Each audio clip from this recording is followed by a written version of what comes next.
അഗ്നിനാവായി പതിയണമേ, കൊടുങ്കാറ്റായി വീശണമേ, ആത്മനദിയായി ഒഴുകണമേ. സ്തുതിക്കട്ടെ. ഹല്ലേലൂയ ഹല്ലേലൂയ ഹല്ലേലൂയ. സീനായി മലമുകളിൽ ഒരു തീജ്വാല ഞാൻ കാണുന്നു. ഇസ്രായേൽ ദൈവമേ, ആ തീ എന്നെ നിറയ്ക്കണമേ.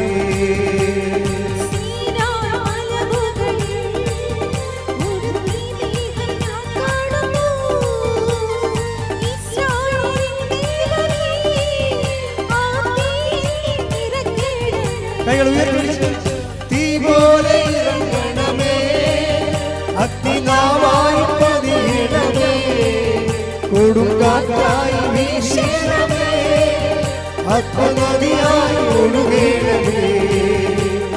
തീ പോലെ ഇറങ്ങണമേ, അഗ്നിനാവായി പതിയണമേ, കൊടുങ്കാറ്റായി വീശണമേ, ആത്മനദിയായി ഒഴുകണമേ. അന്ത്യകാലാഭിഷേകം സകല ജനത്തിന്മേലും കുത്തുകാല സമയമല്ലോ, ആത്മാവിൽ നിറയ്ക്കണമേ. വിശുദ്ധ പരമദിവ്യകാരുണ്യത്തിന് നേരവും ആരാധനയും സ്തുതിയും പുകഴ്ചയും ഉണ്ടായിരിക്കട്ടെ. പ്രിയമുള്ളവരെ, നമ്മൾ ക്രിസ്തീയ വേദപുസ്തക സാരസംഗ്രഹങ്ങൾ നമ്മൾ കൂടെ അതിൽ സാക്ഷരത നേടിക്കഴിയുമ്പോൾ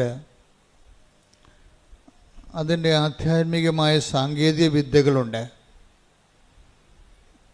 അതുകൂടി സ്വായത്തമാക്കാൻ വേണ്ടിയുള്ള ബോധപൂർവമായ ശ്രമം നടത്തണം.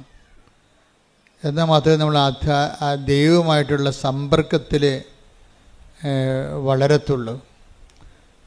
ദൈവസമ്പർക്കം വളരെ ക്രിസ്തീയതയിൽ ദൈവസമ്പർക്കം വളരെ എളുപ്പമാണ്. എന്നുവെച്ചാൽ ഇപ്പം നിനക്കൊരു കൺഫ്യൂഷൻ ഉണ്ടായി, ദൈവം നിന്നെ സഹായിക്കും. ക്രിസ്തീയതയിൽ ദൈവത്തിൻ്റെ പേര് സഹായകൻ എന്നാണ് ശരിക്കും. പരിശുദ്ധാത്മാവിനെ കുറിച്ച് പറയുമ്പോൾ അവൻ എന്നേക്കും നിങ്ങളുടെ കൂടെ ഉണ്ടായിരിക്കും. എൻ്റെ പിതാവ് അയക്കുന്ന സഹായകൻ എന്നേക്കും നിങ്ങളുടെ കൂടെ ഉണ്ടായിരിക്കും. അപ്പോൾ ദൈവത്തിന് സഹായത്തിൻ്റെ ഒരു കൗണ്ടറുണ്ട്, ഒരു ഔട്ട്ലെറ്റ്. അപ്പോൾ ദൈവത്തിൻ്റെ മനസ്സ് നിങ്ങൾക്ക് മനസ്സിലായില്ലേ? നമ്മളെ ഏത് വിധേനയും നമ്മൾ അകപ്പെട്ടു പോയാൽ നമ്മളെ സഹായിക്കണമെന്നുള്ളൊരു മനസ്സിൽ നിന്നാണ് ഈ സഹായകൻ എന്നുള്ള കോൺസെപ്റ്റൊക്കെ പരിശുദ്ധാത്മാവ് നമുക്ക് ഈശോ വെളിപ്പെടുത്തി തന്നിരിക്കുന്നത്. Take the bed of God, സഹായകൻ. ശ്രുതിക്കട്ടെ. ഹല്ലേലൂയ ഹല്ലേലൂയ ഹല്ലേലൂയ ഹല്ലേലൂയ. യേശുവേ നന്ദി. ഹല്ലേലൂയ ഹല്ലേലൂയ ഹല്ലേലൂയ ഹല്ലേലൂയ ഹല്ലേലൂയ ഹല്ലേലൂയ. യേശുവേ ആരാധന ആരാധന ആരാധന ആരാധന ആരാധന. ഹല്ലേലൂയ ഹല്ലേലൂയ ഹല്ലേലൂയ ഹല്ലേലൂയ. യോഹന്നാൻ 14:26. യോഹന്നാൻ 14:26. എന്നാൽ എന്റെ നാമത്തിൽ പിതാവ് അയക്കുന്ന സഹായകനായ പരിശുദ്ധാത്മാവ് എല്ലാ കാര്യങ്ങളും നിങ്ങളെ പഠിപ്പിക്കുകയും ഞാൻ നിങ്ങളോട് പറഞ്ഞിട്ടുള്ളതെല്ലാം നിങ്ങളെ അനുസ്മരിപ്പിക്കുകയും ചെയ്യും. ബേസിക്കായിട്ട് ദൈവത്തിൻ്റെ ആത്മാവിൻ്റെ ജോലി എന്താണ്? നമ്മളെ സഹായിക്കുകയാണ്. നിങ്ങളെ ക്രിസ്ത്യാനിറ്റിയുമായിട്ട് പരിചയപ്പെടുമ്പോൾ സ്വാഭാവികമായും ആദ്യം വരണത് ഈ സഹായകൻ്റെ കൗണ്ടറിലാണ് വരണത്. കർത്താവിൻ്റെ മൗലികമായ ദൈവത്തിൻ്റെ മൗലികമായ പ്രവർത്തനങ്ങൾ, അടിസ്ഥാന പ്രവർത്തനങ്ങൾ ഒന്നാണ് സഹായം. അമ്മയിലൂടെ പോലും നമുക്ക് കിട്ടുന്ന സഹായങ്ങൾ ദൈവത്തിൻ്റെ പൊതു നിലപാടിൻ്റെ ഭാഗമായിട്ടാണ്. നമ്മളൊരു പ്രത്യേക പ്രയാസത്തിൽ വീണ് കഴിഞ്ഞാൽ ദൈവം നമ്മളെ സഹായിക്കും. അത് ഇസ്രയേലിൻ്റെ ഒരു അനുഭവമാണ്. ഇസ്രയേലിന് യഹൂദന്മാർക്ക്, അവരാണല്ലോ ഈ വെളിപാടിൻ്റെ ആദ്യത്തെ ആൾക്കാർ. അതുകൊണ്ട് തന്നെ അവരും ദൈവത്തെ മനസ്സിലാക്കിയിരിക്കണത് തക്ക സമയത്ത് സഹായിക്കുന്നയാളെന്നാണ്. അതുകൊണ്ട് അവിടെ ഈ കാർഷിക വിളകളെല്ലാം നശിച്ച് നാട് നാറാണക്കല്ല് പറിക്കണ ഒരു സമയത്ത് അമ്മമാർ കുഞ്ഞുങ്ങളെ തന്നെത്താൻ പുഴുങ്ങി തിന്നുമായിരുന്നു. ഒന്ന് ചിന്തിച്ച് നോക്കിയേ, ഒരു കാലം അങ്ങനെ ഉണ്ടായിരുന്നു. സ്വന്തം കുഞ്ഞുങ്ങളെ തന്നെ അങ്ങോട്ടും ഇങ്ങോട്ടും കൊന്ന് പുഴുങ്ങി തിന്നണ കാലം. അത്രയ്ക്ക് മനുഷ്യൻ വിശന്നിട്ട് ആക്രാന്തം കയറി, കണ്ണിൽ ഭ്രാന്ത് കയറിയ കാലം. നാട് മുഴുവൻ ഒരു രക്ഷയുമില്ല, വെള്ളം കിട്ടാൻ പോലും മാർഗമില്ലാഞ്ഞ ആക്രാന്തത്തിൻ്റെ കാലം. അപ്പം ആ കാലത്ത് ഒരു മനുഷ്യൻ ഇസ്രയേലിലെ രാജാവിനെ കാണും. രാജാവിനെ കാണുമ്പോഴേ രാജാവാണല്ല സഹായിക്കേണ്ടത്. അപ്പം ഈ മനുഷ്യൻ പറയും, രാജാവേ സഹായിക്കണമെന്ന് പറയും. അപ്പോൾ രാജാവ് എന്താ പറയണത്? നമ്മുടെ ഉടമ്പടി പുസ്തകത്തിലുണ്ടത്. കർത്താവ് സഹായിച്ചില്ലെങ്കിൽ എനിക്കെങ്ങനെ സഹായിക്കാൻ കഴിയും? 2 രാജാക്കന്മാർ 6:27. അവൻ പറഞ്ഞു കർത്താവ് സഹായിക്കുന്നില്ലെങ്കിൽ. രാജാവ് പറഞ്ഞു, എന്താണ് പറഞ്ഞത്? കർത്താവ് സഹായിക്കുന്നില്ലെങ്കിൽ എനിക്കെങ്ങനെ കഴിയും?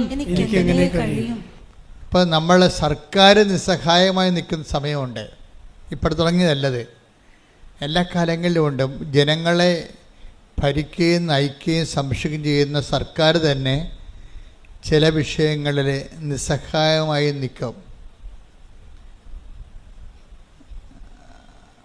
അത് ഞാനും കണ്ടിട്ടുണ്ട്. നമ്മളെത്ര ഇന്ന് കാണുന്ന പല ആൾക്കാരും നമ്മൾ സമാധാന കാലത്ത് മാത്രമാണ് അവർക്ക് അവിടെ അധികാരം പ്രയോഗത്തിൽ വരത്തുള്ളൂ. പക്ഷെ നമുക്ക് സമാധാന കാലത്ത് വലിയ അധികാര സഹായങ്ങൾ ആവശ്യമില്ലതാനും. അതാണ് രസം. സുനാമി വന്ന ദിവസം ഞാൻ രണ്ടാമത്തെ സുനാമി അടിക്കുമ്പോൾ 2000, ഇപ്പോൾ 20 കൊല്ലം കഴിഞ്ഞ്, ഇപ്പോൾ രണ്ടാമത്തെ സുനാമി അടിക്കണ സമയത്ത് ഞാൻ അഴീക്കൽ നിൽക്കുമ്പോഴുണ്ട് അവിടെ ഗൗരിയമ്മ എന്ന മന്ത്രിയാണ്, നാട്ടിലുണ്ട്. കുറേ പോലീസുകാരുമായിട്ട് വന്ന് അഴീക്കൽ ഇറങ്ങേണ്ട സമയത്ത് തന്നെ റേഡിയോ ടി വിയിലൊക്കെ എല്ലാം വേളാങ്കണ്ണി പള്ളി വരെ കടൽ കയറണതും പിന്നെ എല്ലായിടത്തും ആൾക്കാരും മരിക്കുന്ന വാർത്തകൾ വന്നുകൊണ്ടിരിക്കുകയാണ്. അപ്പോൾ ആൾക്കാർ കടപ്പുറത്തുനിന്ന് കുടിയൊഴിഞ്ഞ് കിട്ടിയത് ആടെങ്കിൽ ആട്, പശുവെങ്കിൽ പശു, കിട്ടിയതൊക്കെ എല്ലാം എടുത്ത് ഓട്ടോറിക്ഷയായാലും പെട്രോറിക്ഷയായാലും സൈക്കിളിൻ്റെ പുറകിലൊക്കെ ജനം ഇങ്ങനെ പലായനം ചെയ്യണ കാഴ്ചയാണ്. ഞാൻ എൻ്റെ കണ്ണുകൊണ്ട് ആദ്യം കണ്ടതാണ് ഇങ്ങനെ ജനം ഇങ്ങനെയാണ് കൂട്ടത്തോടെ കുടിയൊഴിഞ്ഞു പോണത് എങ്ങനെയാണെന്ന്. ആ സമയത്താണ് ഗൗരിയമ്മയും കുറേ പോലീസുകാരും കൂടി വന്നത് മാത്രമേ നമുക്ക് ഓർമ്മയുള്ളൂ. മൂന്നാമത്തെ തിര ഇങ്ങനെ തിരിഞ്ഞു വന്നപ്പോൾ ആൾക്കാർ അലറി കടപ്പുറത്ത് കിടന്നുണ്ട്. അപ്പം തന്നെ ഗൗരിയമ്മ ഒരു കണക്കിന് ഒരു കാല് അകത്ത് വെച്ച് ഒരു കാലം പുറത്ത് വെച്ച് ഒരു കണക്കിന് കാറും കൊണ്ട് അവിടുന്ന് പോലീസുകാരെല്ലാം കൂടി ഓടിക്കളഞ്ഞു അവിടുന്ന്. അപ്പോൾ എനിക്ക് മനസ്സിലായി, മന്ത്രിയാണെങ്കിലും ഒന്നും ചെയ്യാനില്ല, അവിടെ നിസ്സഹായനാണ്. ആരായാലും നിസ്സഹായനാണ്. അപ്പോൾ എനിക്കൊരു പേടി വന്നത് ജനമിങ്ങനെ കൂട്ടത്തോടെ പലായനം ചെയ്യണ കണ്ടപ്പോൾ എനിക്ക് ഭയങ്കര പ്രയാസമായി. കാര്യം ഇനി ജനം തിരിച്ചു വരത്തില്ലേ? ഇനി എന്താണ്? കടൽ കയറി വരികയാണ്, മൂന്നാമത്തെ കയറ്റം കയറി കഴിഞ്ഞാൽ നാട് മുങ്ങിപ്പോവുക. അപ്പോഴും ഞാൻ നോക്കിയപ്പോൾ എൻ്റെ മുമ്പിലുണ്ടായത് ഈ മദർ തെരേസയുടെ കുറേ കന്യാസിമാരാണ്. അവർ 3-4 പേര് മനക്കോടത്തുനിന്ന് വന്ന് അഴീക്കാൻ നിൽക്കുകയാണ് ഈ ദുരന്തം കണ്ട്.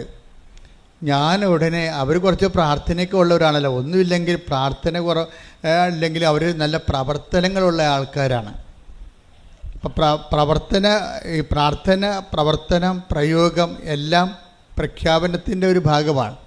അപ്പോൾ അവർക്ക് ബലമുണ്ടാകും, ദൈവതിരുസന്നിധിയിൽ അവർക്ക് ബലമുണ്ട്. അപ്പം ഞാൻ ഉടനെ അവരെയും വിളിച്ചുകൊണ്ട് കടലിലോട്ട് ചെന്ന്, അപ്പോൾ എൻ്റെ മനസ്സിലുണ്ട് എന്താ വെച്ചാൽ വേറെ അവിടെ കാഴ്ചക്കാരിക്കാവുന്നല്ലാതെ ദൈവത്തിൻ്റെ ആൾക്കാർക്കല്ലാതെ അവിടെ ഒന്നും ചെയ്യാനില്ല. അത് നമ്മൾ കണ്ടതാണ്, നേരെ കണ്ട സംഭവമാണ്. അപ്പം ഞാൻ 4 കന്യാസിമാരെയും വിളിച്ചുകൊണ്ട് കടലിലോട്ട് ചെന്നിട്ട് എന്താ ചെയ്യണമെന്ന് വെച്ചാൽ അവിടെ മുട്ടിൽ നിന്നിട്ട് ഇവരുടെ ഈ കന്യാസിമാരുടെ കൈ അപ്പുറത്തും കോർത്ത് പിടിച്ചുകൊണ്ട് ഞങ്ങൾ സ്വർഗസ്ഥനായ പിതാവ് നന്മ നിറഞ്ഞുറയും ചൊല്ലി. എന്നിട്ട് ഞാൻ പറഞ്ഞത് ഒറ്റ കാര്യമേ ഉള്ളൂ, കർത്താവേ, ജോബിൻ്റെ പുസ്തകത്തിൽ എഴുതിയിട്ടുണ്ട്, എന്താണ്? കടലിന് ഉടമ്പൽ വെച്ചത് നീയാണെന്ന്. നീ ഇന്ന് ഉടമ്പൽ വെച്ചില്ലെങ്കിൽ ഈ ജനം ഉണ്ടാകത്തില്ല. അതായത് കടലിന് ഉടമ്പൽ വെക്കുന്നത് കർത്താവാണെന്ന് യോബിൻ്റെ പുസ്തകത്തിലുള്ളതാണ്. ഈ വചനങ്ങൾ പഠിക്കുന്നതിൻ്റെ ഉദ്ദേശം തക്ക സമയത്ത് നമുക്കത് പ്രയോഗിക്കാൻ വേണ്ടിയാണ്. എൻ്റെ മനസ്സിൽ പരിശുദ്ധാത്മാവ് എൻ്റെ ഒരു സഹായം തന്നതാണ്. എന്താണ്? ഈ വചനം ഓർക്കടാ, ഈ വചനം ഓർത്ത് പ്രാർത്ഥിക്കാൻ പറഞ്ഞു.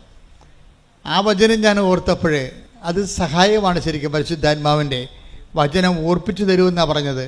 എന്താണ്? ഞാൻ പഠിപ്പിച്ചിട്ടുള്ള നിങ്ങളെ അനുസ്മരിപ്പിക്കുകയും ചെയ്യും. ഹല്ലേലൂയ.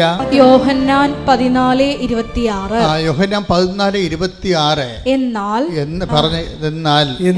എന്റെ നാമത്തിൽ പിതാവ് അയക്കുന്ന സഹായകനായ പരിശുദ്ധാത്മാവ് എല്ലാ കാര്യങ്ങളും നിങ്ങളെ പഠിപ്പിക്കുകയും ഞാൻ നിങ്ങളോട് പറഞ്ഞിട്ടുള്ളതെല്ലാം നിങ്ങളെ അനുസ്മരിപ്പിക്കുകയും ചെയ്യും. അപ്പൊ ഈ അനുസ്മരണ ഒരു സഹായമായിട്ടാണ് അവിടെ വെളിപാട് കൊള്ളണത്. നിങ്ങൾക്ക് തക്ക സമയത്ത് പ്രാർത്ഥിക്കാൻ വചനങ്ങൾ വേണം. കാര്യം നമ്മൾ വായിത്തൊന്നേ വിളിച്ച് പ്രാർത്ഥിക്കണ പോലെ അല്ല വചനം പ്രാർത്ഥിക്കണത്. വചനം പ്രാർത്ഥിക്കുമ്പോൾ വചനത്തിലുള്ളത് എല്ലാം ദൈവത്തിൻ്റെ വാഗ്ദാനങ്ങളാണുള്ളത്. അപ്പോൾ ഞാൻ നിങ്ങളെ അനുസ്മരിപ്പിക്കുമെന്ന് പറഞ്ഞു കഴിഞ്ഞാൽ വാഗ്ദാനമാണത്. അപ്പോൾ ദൈവം ഇപ്പം നമുക്കറിയാമല്ലോ, ബ്ലോക്കിലായാലും പഞ്ചായത്തിലായാലും നമുക്ക് ഇഷ്ടമുള്ള പോയി ചോദിക്കാൻ പറ്റത്തില്ല. ബ്ലോക്കിൽ ചെന്നിട്ടും പറയണേ എനിക്ക് ഓസ്ട്രേലിയയിൽ പോകണം, കുറച്ച് ലോൺ തരാൻ പറഞ്ഞാൽ പറയും അത് നിങ്ങൾ പോയാൽ ബാങ്കിൽ പോയി അന്വേഷിക്കാൻ പറയും. ബ്ലോക്കുകാരെ തരുക. ഇവിടെ വല്ല ഇറച്ചിക്ക് ഒഴിയുക, പശുവിനെ കുത്തുവെക്കുക, വല്ല പരിപാടി ഉണ്ടെങ്കിൽ ചെയ്യാം. അത് ബ്ലോക്കിൽ ചെന്നിട്ട് നമ്മൾ ഉടനെ ഓസ്ട്രേലിയയിൽ പോകണം ലോൺ തരണമെന്ന് പറഞ്ഞാൽ അവർ തരുക? തരത്തില്ല. അത് വെച്ച് കഴിഞ്ഞാൽ അവർ അതിൻ്റെ പ്രൊവിഷൻ ഇല്ല. നമ്മളെപ്പോഴും ദൈവവചനം പറഞ്ഞ് പ്രാർത്ഥിക്കുമ്പോഴുള്ള ഗുണമെന്ന് പറയുന്നത് ദൈവവചനത്തിൽ അതിൻ്റെ പ്രൊവിഷനുണ്ട്. എന്താണ് നിനക്ക് കിട്ടണമെന്നറിയാം. നമുക്കൊരു വാഗ്ദാനം തന്നിട്ടുണ്ട്. അപ്പോൾ നിങ്ങളോട് അരമണിക്കൂർ വചനം വായിക്കാൻ പറഞ്ഞിട്ടില്ലേ? അരമണിക്കൂർ എന്ന് പറയുമ്പോൾ ഈ അരമണിക്കൂർ ഇങ്ങനെ നിങ്ങൾ നോവൽ വായിക്കണ പോലെ വായിച്ചു പോകാനല്ല ഞാൻ ഉദ്ദേശിക്കുന്നത്. നിങ്ങളൊരു 5 മിനിറ്റ് വായിച്ചിട്ട് അത് തന്നെ ആവർത്തിച്ച് വായിക്കണം. പിടികിട്ടിയ 5 മിനിറ്റ് വായിക്കണം. വായിച്ചിട്ട് പിന്നെ എന്ത് ചെയ്യണം? ആവർത്തിച്ച് വായിക്കണം. ആവർത്തിച്ച് വായിക്കുമ്പോൾ ഏതെങ്കിലും ഒരു വചനത്തിൽ നിങ്ങൾക്ക് അനോയിൻറ്റിങ് കിട്ടും. വചനത്തിൽ അങ്ങനെ ഒരു പ്രശ്നമുണ്ട്. ഇപ്പോൾ ഒരു 5-8-10 അമ്മമാർ നിൽക്കുകയാണെന്ന് വിചാരിച്ചോ. അപ്പോൾ നമ്മൾ പെറ്റ നമ്മുടെ കുഞ്ഞ് ഇങ്ങനെ വരുമ്പോൾ എല്ലാ അമ്മമാരെയും നോക്കും. എന്നിട്ട് ആ കൊച്ചിൻ്റെ അമ്മയെ കാണുമ്പോഴാണ് ആ കൊച്ചിങ്ങനെ കൈ പൊക്കണത്. അപ്പോൾ ഉടനെ അമ്മ വാരിയെടുക്കും അതിനെ. അതുപോലെ ചില വചനങ്ങൾക്ക് നമ്മളെ കാണുമ്പോൾ അഭിഷേകം ഉണ്ടാവും. നമ്മൾക്കതിൻ്റെ അഭിഷേകം കിട്ടും. ഉടനെ ആ വചനം നമ്മൾ പറയും അത് കാണാതെ പഠിക്കാൻ പറയും. ആ വചനം കാണാതെ പഠിക്കാൻ പറയും. അങ്ങനെ വചനം പഠിക്കണത്. അല്ല ഞാൻ വചനപ്പെട്ടി എടുത്തിട്ട് കുറേ വചനം കാണാൻ പഠിച്ചേക്കാം. അല്ലെങ്കിൽ ഞാൻ വചനം വായിക്കുമ്പോൾ അങ്ങോട്ട് വായിച്ച് പോയേക്കാം. അങ്ങനെ വായിച്ചാൽ നിങ്ങൾ അങ്ങനെ വായിച്ച് പോയിക്കൊള്ളൂ. എവിടെ പോകണം നമുക്ക് ആർക്ക് അവർ പിടിയും കിട്ടത്തില്ല. എങ്ങോട്ടാണ് പോകണമെന്ന് അറിയാൻ പറ്റത്തില്ല. വായിച്ച് പോകാനല്ല നോക്കേണ്ടത്. വചനം 5 മിനിറ്റ് എടുത്തിട്ട് അരമണിക്കൂർ 5 മിനിറ്റ് എടുത്തിട്ട് ആ വചനം റിപ്പീറ്റ് ചെയ്ത് വായിക്കണം. ആവർത്തിച്ച് വായിക്കണം. ഞാൻ ദൈവവുമായിട്ട് ഇടപഴകുകയാണെന്നുള്ള ബോധം ഉണ്ടാകണം. അല്ലാതെ ഒരു പുസ്തകം വായിക്കണം തോന്നരുത്. നമുക്ക് വായിക്കാം. അപ്പോൾ അതുപോലെ ഒരു ബൈബിളും വായിക്കാം. അങ്ങനെ വായിച്ച അഭിഷേകം ഉണ്ടാകത്തില്ല. ഞാൻ എൻ്റെ ദൈവത്തിൻ്റെ ദൈവത്തോട് വാക്കുകൾ കേട്ടുകൊണ്ടിരിക്കുകയാണ്. വായിക്കുമ്പോൾ ഞാൻ കേട്ടുകൊണ്ടിരിക്കുകയാണ്. ഞാൻ ദൈവത്തെ കേൾക്കുകയാണ് എന്ന് പറയുമ്പോൾ ഭക്തി തോന്നണം, ഭക്തി ഉണ്ടാകും അല്ലേ? ഞാൻ ദൈവത്തെ കേൾക്കുകയാണ്, അല്ലെങ്കിൽ ദൈവം എന്നോട് സംസാരിക്കുകയാണ് എന്ന് നമുക്കൊരു ബോധത്തിൽ വേണം വചനം വായിക്കാൻ. 5 മിനിറ്റ് വായിച്ചിട്ട് പിന്നെ റിപ്പറ്റീഷൻ ആയിരിക്കണം അതിൻ്റെ. അങ്ങനെ റെപ്പറ്റീഷൻ ആയിക്കഴിഞ്ഞാൽ ഈ നമ്മൾ ആവർത്തിക്കുന്ന ഏതെങ്കിലും വചനത്തിൽ വെച്ച് നമുക്ക് ഒരു അഭിഷേകം ഉണ്ടാകും. അത് നമ്മുടെ മനസ്സിലിങ്ങനെ തങ്ങി നിൽക്കും. എന്നിട്ട് തങ്ങി നിന്നിട്ട് അതിങ്ങനെ അബീസിലേക്ക് പോകും. ചില സമയത്ത് അബീസിലേക്ക് പോയാലും അതിൻ്റെ കോഡ് അടിച്ചാൽ നമുക്കറിയാമല്ലോ, സെർവറിലേക്ക് നമ്മുടെ നമ്മുടെ മാറ്റർ മൊബൈലിൽ സെർവറിലേക്ക് പോയാലും ശരി, നമ്മളതിൻ്റെ കോഡ് അടിച്ചു കഴിഞ്ഞാൽ ഉടനെ അത് തിരിച്ചു വരും ഇല്ലേ? എന്ത് വീഡിയോ ആണെങ്കിലും നമ്മൾ അതിൻ്റെ കോഡ് അടിച്ചു കൊടുത്താൽ മതി. ഇതുപോലെയാണ് വചനം വായിച്ചാൽ ഒരു പ്രശ്നം ഉണ്ടായി കഴിയുമ്പോൾ പരിശുദ്ധാത്മാവ് നമ്മളെ സഹായിക്കും. ഈ പ്രശ്നത്തിന് ഈ വചനം വെച്ചാണ് പ്രാർത്ഥിക്കേണ്ടത്. അല്ലെങ്കിൽ നമ്മൾ വായി തോന്നണ പോലെ ഈ സ്വയം പ്രേരിത പ്രാർത്ഥന പോലെ വായി തോന്നണ കോതൊക്കെ പാട്ട് പോലെ എന്തെങ്കിലുമൊക്കെ പറഞ്ഞുകൊണ്ടിരിക്കും. അതല്ല, അത് മനുഷ്യൻ്റെ വചനമാണ്.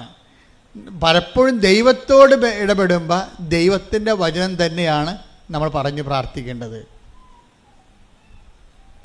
നമുക്ക് ചിലപ്പോൾ നമ്പറൊന്നും അറിയാൻ പറ്റത്തില്ല, പക്ഷേ ദൈവാംശം അതിലുണ്ടാകണം. ഇപ്പം ഞാനെന്താ പറഞ്ഞത്? കർത്താവേ, ജോബിൻ്റെ പുസ്തകത്തിൽ എഴുതിയിട്ടുണ്ട്, എന്താണ്? കടലിന് ഓടാമ്പൽ വെച്ചത് അങ്ങാണെന്ന്. കർത്താവ്, ആ ഓടാമ്പൽ ഊരിപ്പോയിട്ടുണ്ടെങ്കിൽ അതിനെ അങ്ങ് തന്നെ അടച്ചു വെക്കണം. ഈ ജനങ്ങളുടെ ജീവൻ രക്ഷിക്കണം. കാരണം ജനങ്ങൾക്ക് വേണ്ടി നമ്മൾ മധ്യസ്ഥം വഹിക്കാൻ അവിടെ അതിന് ശേഷം പിന്നീട് കടൽ ശാന്തമാകുമല്ലോ. അതെന്ന് വെച്ചാൽ ഇതുപോലെ തന്നെയാണ് നിങ്ങളുടെ ജീവിതത്തിൽ ഓരോരോ വിഷയത്തിന് പ്രാർത്ഥനകൾ നിങ്ങൾ പറയുമ്പോൾ പരമാവധി നിങ്ങൾ വളർച്ച പ്രാപിക്കണം. വളർച്ച പ്രാപിച്ചിട്ട് ഒന്ന് പ്രാർത്ഥിച്ച്, കർത്താവായ ദൈവമേ, ഓരോരോ വിഷയത്തിന് ആസ്പദമായ വചനങ്ങളെ അനുസ്മരിപ്പിച്ച് തരുവാൻ അഭിഷേകം നൽകണമേ. ഓരോരോ വചനത്തിന് ആസ്പദമായ വചനങ്ങളെ, ഓരോരോ വിഷയത്തിന് ആസ്പദമായ വചനങ്ങളെ അനുസ്മരിപ്പിച്ച് നൽകുവാൻ അഭിഷേകം നൽകണമേ. ദൈവത്തിൻ്റെ ഒരു ചായ്വെന്ന് പറയണത് നമ്മളെ ഏത് വിധേനയും ഏതവസ്ഥയിലും സഹായിക്കാനുള്ള ഒരു മാനസികാവസ്ഥയാണ് ദൈവത്തിനുള്ളത്. അത് പലപ്പോഴായിട്ട് വെളിപ്പെടുത്തുക മാത്രമല്ല, ഇസ്രായേലിൻ്റെ അനുഭവം മാത്രമല്ല. ഇസ്രായേലിൻ്റെ അനുഭവം എന്താ നമ്മൾ വായിച്ചില്ലേ? 2 രാജാക്കന്മാർ എന്താ പറഞ്ഞത്? 2 രാജാക്കന്മാർ 6:27 ആ രാജാവിനോട് ചോദിക്കുകയാണ്, കർത്താവേ, ഞങ്ങളെ സഹായിക്കണമേ. അപ്പോൾ എന്താ പറയണത്? രാജാവ് പറയണത്, ദൈവം സഹായിച്ചില്ലെങ്കിൽ രാജാവിനെ സഹായിക്കാൻ പറ്റുമോ? അടിസ്ഥാനപരം മനസ്സിലായില്ലേ? ഒന്ന് പറഞ്ഞ്, ദൈവം സഹായിച്ചില്ലെങ്കിൽ രാജാവിനെ സഹായിക്കാൻ പറ്റുമോ? ഇവിടെ ഒരു പ്രശ്നമുണ്ട്. നിങ്ങൾക്ക് ലഭിച്ച പല സഹായങ്ങളും നിങ്ങൾ അങ്കിളിൻ്റെ മകൻ സഹായിച്ചു, അങ്കിള് സഹായിച്ചു, കൂട്ടുകാർ സഹായിച്ചു, നാട്ടുകാർ സഹായിച്ചു, പാർട്ടിക്കാർ സഹായിച്ചു എന്ന് പറഞ്ഞില്ലേ? ഇങ്ങനെ പറഞ്ഞാൽ ഉള്ള സഹായം കൂടി പോകും. എന്താ കാര്യം? ദൈവം സഹായിക്കുന്ന കൊണ്ടാണ് അവർക്ക് നമ്മളെ സഹായിക്കാൻ പറ്റണത്. അത് ഓർക്കണം. അല്ല, നിങ്ങൾ അവിടെ അടിമകളായിട്ട് ജീവിച്ചിട്ട് കാര്യമില്ല. ആധ്യാത്മികത എന്ന് പറയുന്നത് ഒരു നിലപാടാണ്, വിഷയത്തോടുള്ള ഒരു സുവിശേഷവിഹിതമായ സമീപനമാണ്. എന്താ പറയണത്? ആര് നമ്മളെ സഹായിച്ചാലും എങ്ങനെ സഹായിച്ചതായിരിക്കും? ദൈവം സഹായിച്ചില്ലെങ്കിൽ രാജാവിന് നമ്മളെ സഹായിക്കാൻ പറ്റുമോ എന്ന് പറഞ്ഞേ? ദൈവം സഹായിച്ചില്ലെങ്കിൽ രാജാവിന് നമ്മളെ സഹായിക്കാൻ പറ്റുമോ? അപ്പം ഇന്ന് വരെ ആരെങ്കിലും സഹായിച്ചിട്ടുണ്ടെങ്കിൽ, കാര്യം സഹായം നമുക്കറിയാവില്ല, എത്രയോ പേരാണ് സഹായം കൊണ്ട് അധാർമികരായി പോയത്. ഇപ്പോൾ ഒരു ദിവസം ഒരു ചേച്ചി പറഞ്ഞു, എൻ്റെ അച്ഛാ, ഞാൻ നല്ല പ്രതിബദ്ധയായ ഭാര്യയായിരുന്നു, പക്ഷെ അത് കുമ്പസാരമൊന്നുമല്ല, ഞങ്ങൾ സംസാരിക്കുമ്പോൾ പറയണതാണ്. ഞാൻ ചേച്ചി, പ്രാർത്ഥനാ ജീവിതം ശ്രദ്ധിക്കുക വെച്ചാൽ, പക്ഷേ പ്രാർത്ഥനാ ജീവിതമേ എനിക്കിപ്പോൾ ഒരു കോൺഫിഡൻസ് ഇല്ലെന്ന് പറയും.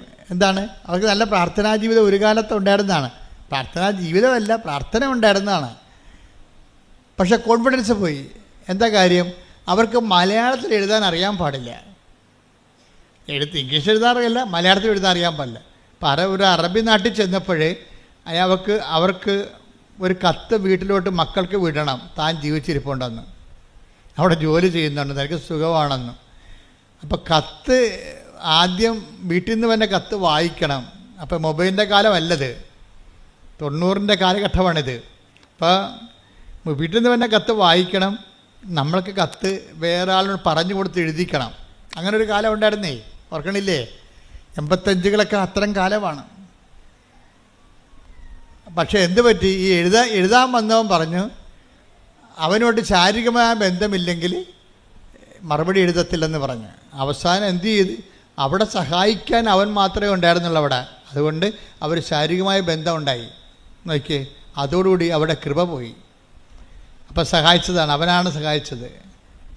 അല്ലെങ്കിൽ ഇവർക്ക് ദാർഢ്യത്തോടെ ഇവർക്ക് പറയാമായിരുന്നു, നീ പോടാ അവിടെ നിന്ന്, നീ എന്നെ സഹായിക്കുന്നുണ്ടെങ്കിൽ എൻ്റെ കർത്താവ് എന്നെ സഹായിക്കുന്നത് നീ വഴിയാണ്, നിനക്ക് സഹായിച്ചില്ലെങ്കിൽ നാളെ വേറെ ഒരാൾ വരൂ എന്ന് പറയാനുള്ള ചങ്കൂറ്റത്തിൻ്റെ പേരാണ് ആധ്യാത്മികത. കൈയടിച്ച് ശ്രദ്ധിക്കട്ടെ.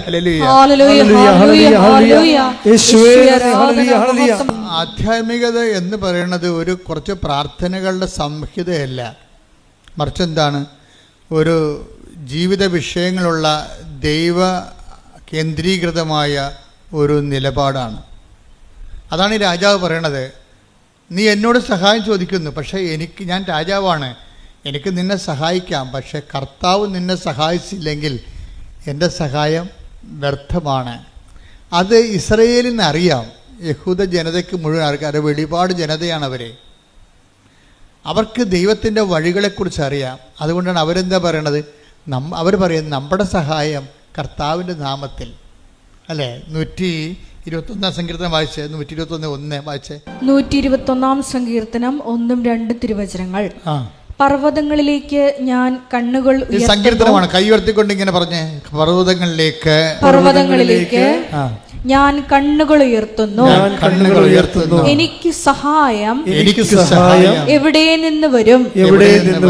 എനിക്ക് സഹായം കർത്താവിൽ നിന്ന് വരുന്നു. ആകാശവും ഭൂമിയും സൃഷ്ടിച്ച കർത്താവിൽ നിന്ന്. അപ്പൊ ഇത് ഇസ്രായേൽ അനുഭവങ്ങളിൽ നിന്ന് പഠിച്ചതാണ്. അപ്പം നിങ്ങളെടുക്കണം, ഇപ്പം നിങ്ങൾ ഉടമ്പടി കഴിയുമ്പോൾ ഒത്തിരിയേറെ ആൾക്കാർക്ക് അനുഭവങ്ങളും അതിശയങ്ങളും അനുഗ്രഹങ്ങളും സംഭവിക്കും. പക്ഷെ അതിനെല്ലാം ഓരോ വ്യക്തികളാണ് ദൈവം ഉപയോഗിക്കണത്. പക്ഷേ നിങ്ങളെ സഹായിക്കണത് ആ വ്യക്തികളല്ല. ആരാണ് സഹായിക്കണത്? കർത്താവാണ് സഹായിക്കണത്. നിങ്ങൾ അറിഞ്ഞിട്ട് കർത്താവിനേക്കാൾ വലിയ ഭക്തി ആ വ്യക്തികൾക്ക് കൊടുക്കും. അങ്ങനെയാണ് നിങ്ങൾ പണി മേടിക്കണത്. മനസ്സിലായില്ലേ? നിങ്ങൾ ഉടമ്പടിയോട് കൂടി ഒത്തിരി പേര് നിങ്ങളെ സഹായിക്കും. ഒരു കാലത്തും ബന്ധമില്ലാത്ത, കണ്ടിട്ട് പോലും ഇല്ലാത്ത ആൾക്കാർ സഹായിക്കും. പക്ഷെ സഹായിക്കണത് എങ്ങനെയാണ്? പക്ഷെ ആ സമയത്ത് എന്താ സംഭവിക്കണത്? കർത്താവാണ് അവരെ നിങ്ങളെ സഹായിക്കണമെന്നുള്ള ബോധം നിങ്ങൾക്ക് ഉണ്ടാകണം. കാര്യം ക്രിസ്ത്യാനിറ്റിയിൽ അങ്ങനെ ദൈവങ്ങളൊന്നുമില്ല. കാണുന്നവരെല്ലാം ഭഗവാനെന്ന് പറയുന്നത് പൊതുധാരണയിൽ ഇന്ത്യൻ സംസ്കാരത്തിൻ്റെ ഭാഗമാണ്. പക്ഷെ വരുന്ന പ്രോബ്ലം എന്ന് പറയണത്, നമ്മൾ ഈ ചത്തുപോണ മനുഷ്യർ പലപ്പോഴും ഇവർ നമ്മളൊന്ന് സഹായിച്ചെന്നും പറഞ്ഞ് നമ്മൾ ഉടനെ എടുത്തവരെ ദൈവത്തിൻ്റെ സ്ഥാനത്ത് വെക്കും. നിങ്ങൾ എനിക്ക് ദൈവത്തെ പോലെയാണെന്ന് പറയും. അങ്ങനെ ഒരിക്കലും പറഞ്ഞു കഴിഞ്ഞാൽ അത് മാരകമായ പാപം, 1-ാം പ്രമാണ ലംഘനമാണ്. അതായത് നിൻ്റെ കർത്താവായ ദൈവം ഞാനാകുന്നു, ഞാനല്ലാതെ മറ്റൊരു ദൈവം നിനക്കുണ്ടാവരുത്. എന്താ കാര്യം? ദൈവത്തിൻ്റെ സ്ഥാനം അറിഞ്ഞോ അറിയാതെയോ അലപരാധികളായ മനുഷ്യർക്ക് കൊടുക്കും. അങ്ങനെ ഉണ്ടെങ്കിൽ അത് നിങ്ങൾ ആരായാൽ തന്നെയും നിങ്ങൾ ദൈവത്തോട് മാപ്പ് ചോദിക്കണം. പ്രാർത്ഥിക്കുക. കർത്താവായ ദൈവമേ, ഒരു സഹായം കിട്ടിയതിന്റെ പേരിൽ നിന്നെ മറന്ന് നിന്റെ മഹത്വം സൃഷ്ടിക്കപ്പെട്ട മനുഷ്യന് കൊടുത്തിട്ടുണ്ടെങ്കിൽ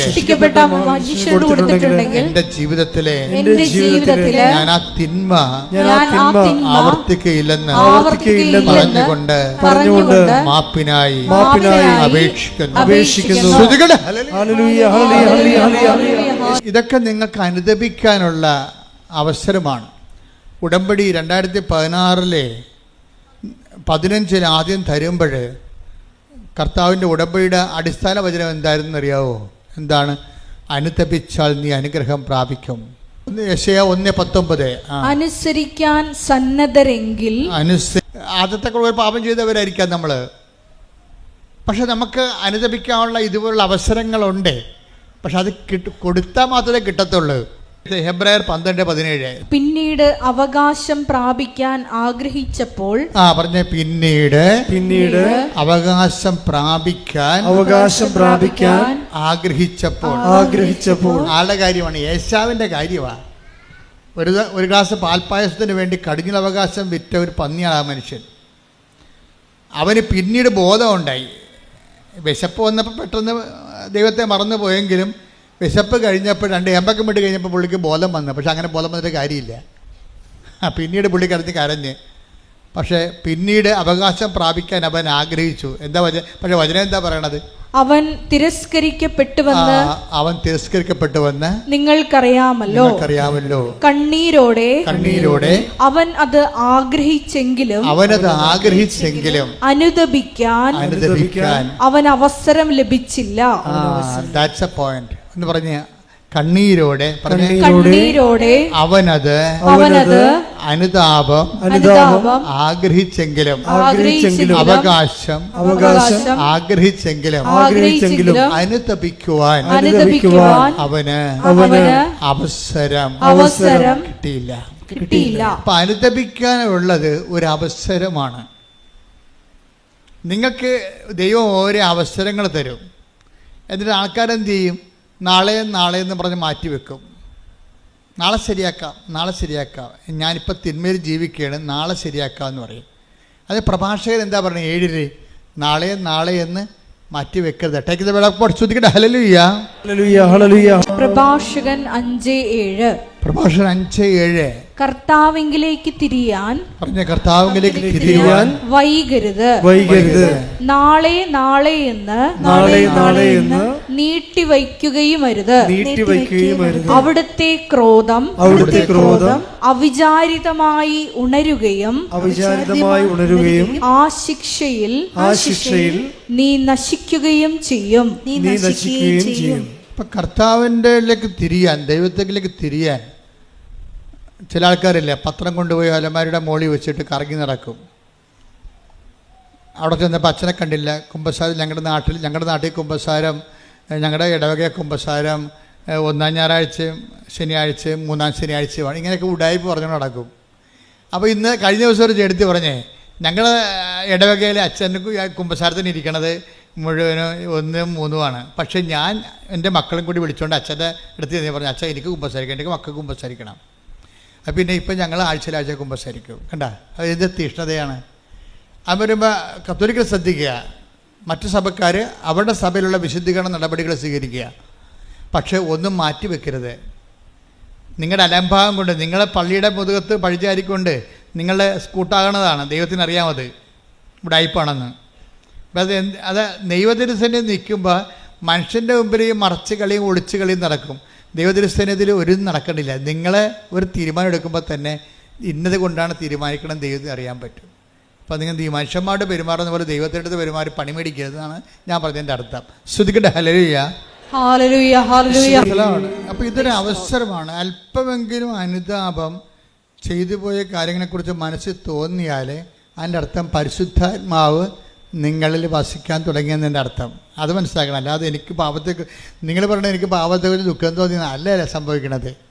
അല്പമെങ്കിലും നിങ്ങൾ ചെയ്തു പോയതിനെ കുറിച്ചൊരു മനസ്താപം നിങ്ങളുടെ മനസ്സിൽ തോന്നിയാൽ അതിൻ്റെ അർത്ഥം സഹായകനായ പരിശുദ്ധാത്മാവ് ഓൾറെഡി അവൻ്റെ ജോലി തുടങ്ങിയെന്നാണ്. അപ്പോൾ നിങ്ങളെന്ത് ചെയ്യണം? അതിനോട് സഹകരിക്കണം. അല്ല, നിങ്ങളെ ആൾക്കാർക്ക് അനുതാപമൊക്കെ ഉണ്ടാകും. പക്ഷേ എന്താ സംഭവിച്ചു കഴിഞ്ഞാൽ ആൾക്കാരത് സ്വാഭാവികമായിട്ട് വചനം കേട്ടപ്പോൾ എന്തോ ഉണ്ടായതാണെന്ന് തോന്നുന്നു. അങ്ങനെയല്ല, ദൈവത്തിൻ്റെ ആത്മാവ് നിങ്ങളിൽ പ്രവർത്തിക്കാൻ തുടങ്ങിയിരിക്കുന്നു. പ്രാർത്ഥിക്കുക. കർത്താവേ, ഇപ്പോൾ എനിക്ക് തോന്നിയ അനുതാപത്തിന്റെ മേൽ ദൈവിക നടപടി ആരംഭിച്ചതായി, ആത്മാവിന്റെ പ്രവർത്തനങ്ങൾ തുടങ്ങിയതായി ഞാൻ മനസ്സിലാക്കുന്നു. ആത്മാവിന്റെ കൃപയിലും അഭിഷേകത്തിലും നിലനിൽക്കുവാൻ എന്നെ സഹായിക്കണമേ. ശ്രദ്ധിക്കട്ടെ. എന്താ വിഷയം എന്ന് പറയണത്? അവൻ നമ്മൾ ആരിൽ നിന്നും അകലെയല്ല.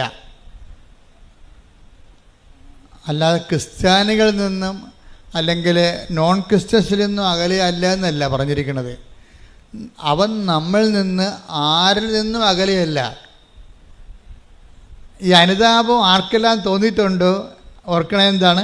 നിങ്ങൾ ഏത് മതത്തിൽപ്പെട്ടായാലും ദൈവം നിങ്ങളുടെ അടുത്തുണ്ട്. കൈയടിച്ച് ശ്രദ്ധിക്കട്ടെ. ഹല്ലേലൂയ. നടപടി പുസ്തകം 17:27. അവർ ദൈവത്തെ അന്വേഷിക്കുന്നതിനും അവർ ദൈവത്തെ അന്വേഷിക്കുന്നതിനും ഒരുപക്ഷേ അനുഭവത്തിലൂടെ അവിടുത്തെ കണ്ടെത്തുന്നതിനും വേണ്ടിയാണ്. ദൈവത്തെ കണ്ടെത്തുന്ന ഒരു വഴി എന്താണ്? അനുഭവമാണ്. മനസ്സിലായില്ലേ? നടപടി 17 എന്താ പറഞ്ഞത്? 17:27 എന്താ പറയണത്? ദൈവത്തെ കണ്ടെത്തുന്ന ഒരു വഴി എന്താണ്? അനുഭവമാണ്. അതുകൊണ്ടാണ് ഈ അനുഭവ സാക്ഷ്യമെന്നും പറഞ്ഞ് നമ്മൾ കെട്ടിച്ചാടി നടക്കേണ്ട കാര്യം ഇതാണ്. ദൈവത്തെ മനുഷ്യൻ കണ്ടെത്തണത് ബുദ്ധിപരമായിട്ടുള്ള വ്യായാമത്തിലൂടെയല്ല, ഒരു ടാഞ്ചിബിളായിട്ടുള്ള സ്പർശ്യമായിട്ടുള്ള അനുഭവത്തിലൂടെയാണ്. ബുദ്ധിപരമായ വ്യായാമത്തിലൂടെ കണ്ടെത്തുന്നവർ ചിലപ്പോൾ 0% ആയിരിക്കും, 0.01 ഇരിക്കും. പക്ഷേ ബാക്കി 99% ആൾക്കാരും ദൈവത്തെ കണ്ടെത്തുന്നത് സ്വന്തം അനുഭവത്തിലൂടെയാണ്. ഈ അനുഭവത്തിലൂടെ എന്താണ് അനുഭവം എന്ന് പറയണത്? ബേസിക്കായിട്ടുള്ള അനുഭവം എന്ന് പറയണത്, വായിച്ചോളൂ, താഴേക്ക് വായിച്ചോളൂ. എങ്കിലും അവിടുന്ന് നമ്മിൽ ആരിൽ നിന്ന് അകലെയല്ല. അതാ സംഭവം. എങ്കിലും അവിടുന്ന് പറഞ്ഞേ, എങ്കിലും അവിടുന്ന് നമ്മൾ ആരിൽ നിന്നും അകലെയല്ല. അപ്പൊ ഇതാണ് ബേസിക് ഗോഡ് എക്സ്പീരിയൻസ് എന്ന് പറയണത്. നിങ്ങൾ ഏത് മതത്തിൽപ്പെട്ട ആൾക്കാരായാലും ദൈവം നിങ്ങൾ നിന്ന് അകലെയല്ല എന്ന് ആരിൽ നിന്നും എന്നാണ് പറയണത്. അല്ലാതെ മറ്റ് ഓരോ വിഭാഗമല്ല പറയണത്. നമ്മൾ അത് ഏതൻസിലെ പ്രസംഗമാണ്. ഏതൻസിൽ ചുരുക്കം ചില യഹൂദന്മാരേ ഉള്ളൂ. പൗലോസിൻ്റെ പ്രസംഗമാണിത്. അവിടെയുള്ളതെല്ലാം ഗ്രീക്ക് വിജാതിയരാണ് ഉള്ളത്, യഹൂദന്മാരുടെ ജാതിയിൽപ്പെടാത്തവരാണ്. അപ്പോൾ കോമൺ പബ്ലിക്കിനോടാണ് പറയണത്, നമ്മൾ ആരിൽ നിന്നും ദൈവം അകലെയല്ല. ഇതെല്ലാവരും മനസ്സിലാക്കണം. നിങ്ങൾ എന്ത് വിശ്വസിച്ചാലും യഥാർത്ഥ ദൈവം നിങ്ങൾ ആരിൽ നിന്നും അകലെയല്ല. അതുകൊണ്ട് ഇപ്പോഴെന്താ സംഭവം? അകലെ അല്ല എന്ന് വെച്ചാൽ അർത്ഥം എന്താണ്? അടുത്താണെന്നതിന് അർത്ഥം. മനസ്സിലായി? അകലെയല്ലെന്ന് പറഞ്ഞതിൻ്റെ അർത്ഥം എന്താണ്? അടുത്താണ്. കലവൂര് ഈ കൃപാസനത്തിൻ്റെ അകലെ അല്ല എന്ന് വെച്ചാൽ കലവൂര് അമേരിക്കയിലല്ലെന്ന് അതിൻ്റെ അർത്ഥം. അടുത്താണെന്ന് എന്ന് വെച്ചാൽ നമ്മളൊരു ചെറിയൊരു പരിശ്രമം നടത്തിയാൽ പെട്ടെന്ന് അവിടെ എത്താൻ കഴിയും. അപ്പം ദൈവത്തിൻ്റെ അനുഭവങ്ങളെന്ന് പറയണത് യമനിയമ ആസന പ്രാണായാമ പ്രത്യാസന നിധിധ്യാസന സമാധിയിലൂടെ 9 കൊല്ലം കാത്തിരിക്കേണ്ട കാര്യങ്ങളില്ലെന്നാണ് പറയണത്. വളരെ ദൈവത്തിന് വളരെ സിമ്പിളായിട്ടാണ് കൊടുക്കണത്. എന്താ കാര്യം? നമ്മൾ ആരിൽ നിന്നും അകലെയല്ല. നമ്മൾ ചെറിയൊരു പരിശ്രമം നമ്മുടെ ഭാഗത്തു നിന്നുണ്ടെങ്കിൽ ദൈവം നമ്മുടെ അടുത്തുണ്ട്, തൊടാൻ നമുക്ക് പറ്റും. ഈ പരിശ്രമമായി ചെറിയൊരു പരിശ്രമമാണ് ഉടമ്പടി ചെയ്യണത്. മനസ്സിലായി? ഇപ്പോൾ ഉടമ്പടി ചെയ്യണത് എന്താണ്? ബേസിക്കായിട്ട് നമ്മളിൽ നിന്ന് ആരിൽ നിന്നും അകലെയല്ലാത്ത ദൈവത്തിനെ എന്ന് വെച്ചാൽ നമ്മുടെ അടുത്ത് തന്നെയുള്ള ദൈവത്തിനെ പെട്ടെന്ന് അനുഭവിക്കാനുള്ള ഒരു ചെറിയ സ്റ്റെപ്പാണ് നമ്മൾ ഉടമ്പടി ചെയ്യണത്. എന്താണ്? അവൻ പറയണത് പോലെ ചെയ്യുക, പ്രാർത്ഥിക്കുക. കർത്താവായ ദൈവമേ, അവൻ പറയണ പോലെ ചെയ്തുകൊണ്ട് ഞങ്ങൾ ആരിൽ നിന്നും അകലെയല്ലാത്ത ദൈവത്തെ അടുത്തുള്ള ദൈവത്തെ അനുഭവിക്കുവാൻ നല്ല ഉടമ്പടി സാക്ഷികളായി മാറാൻ ഞങ്ങളെ അഭിഷേകം ചെയ്യണമേ. ശ്രദ്ധിക്കട്ടെ.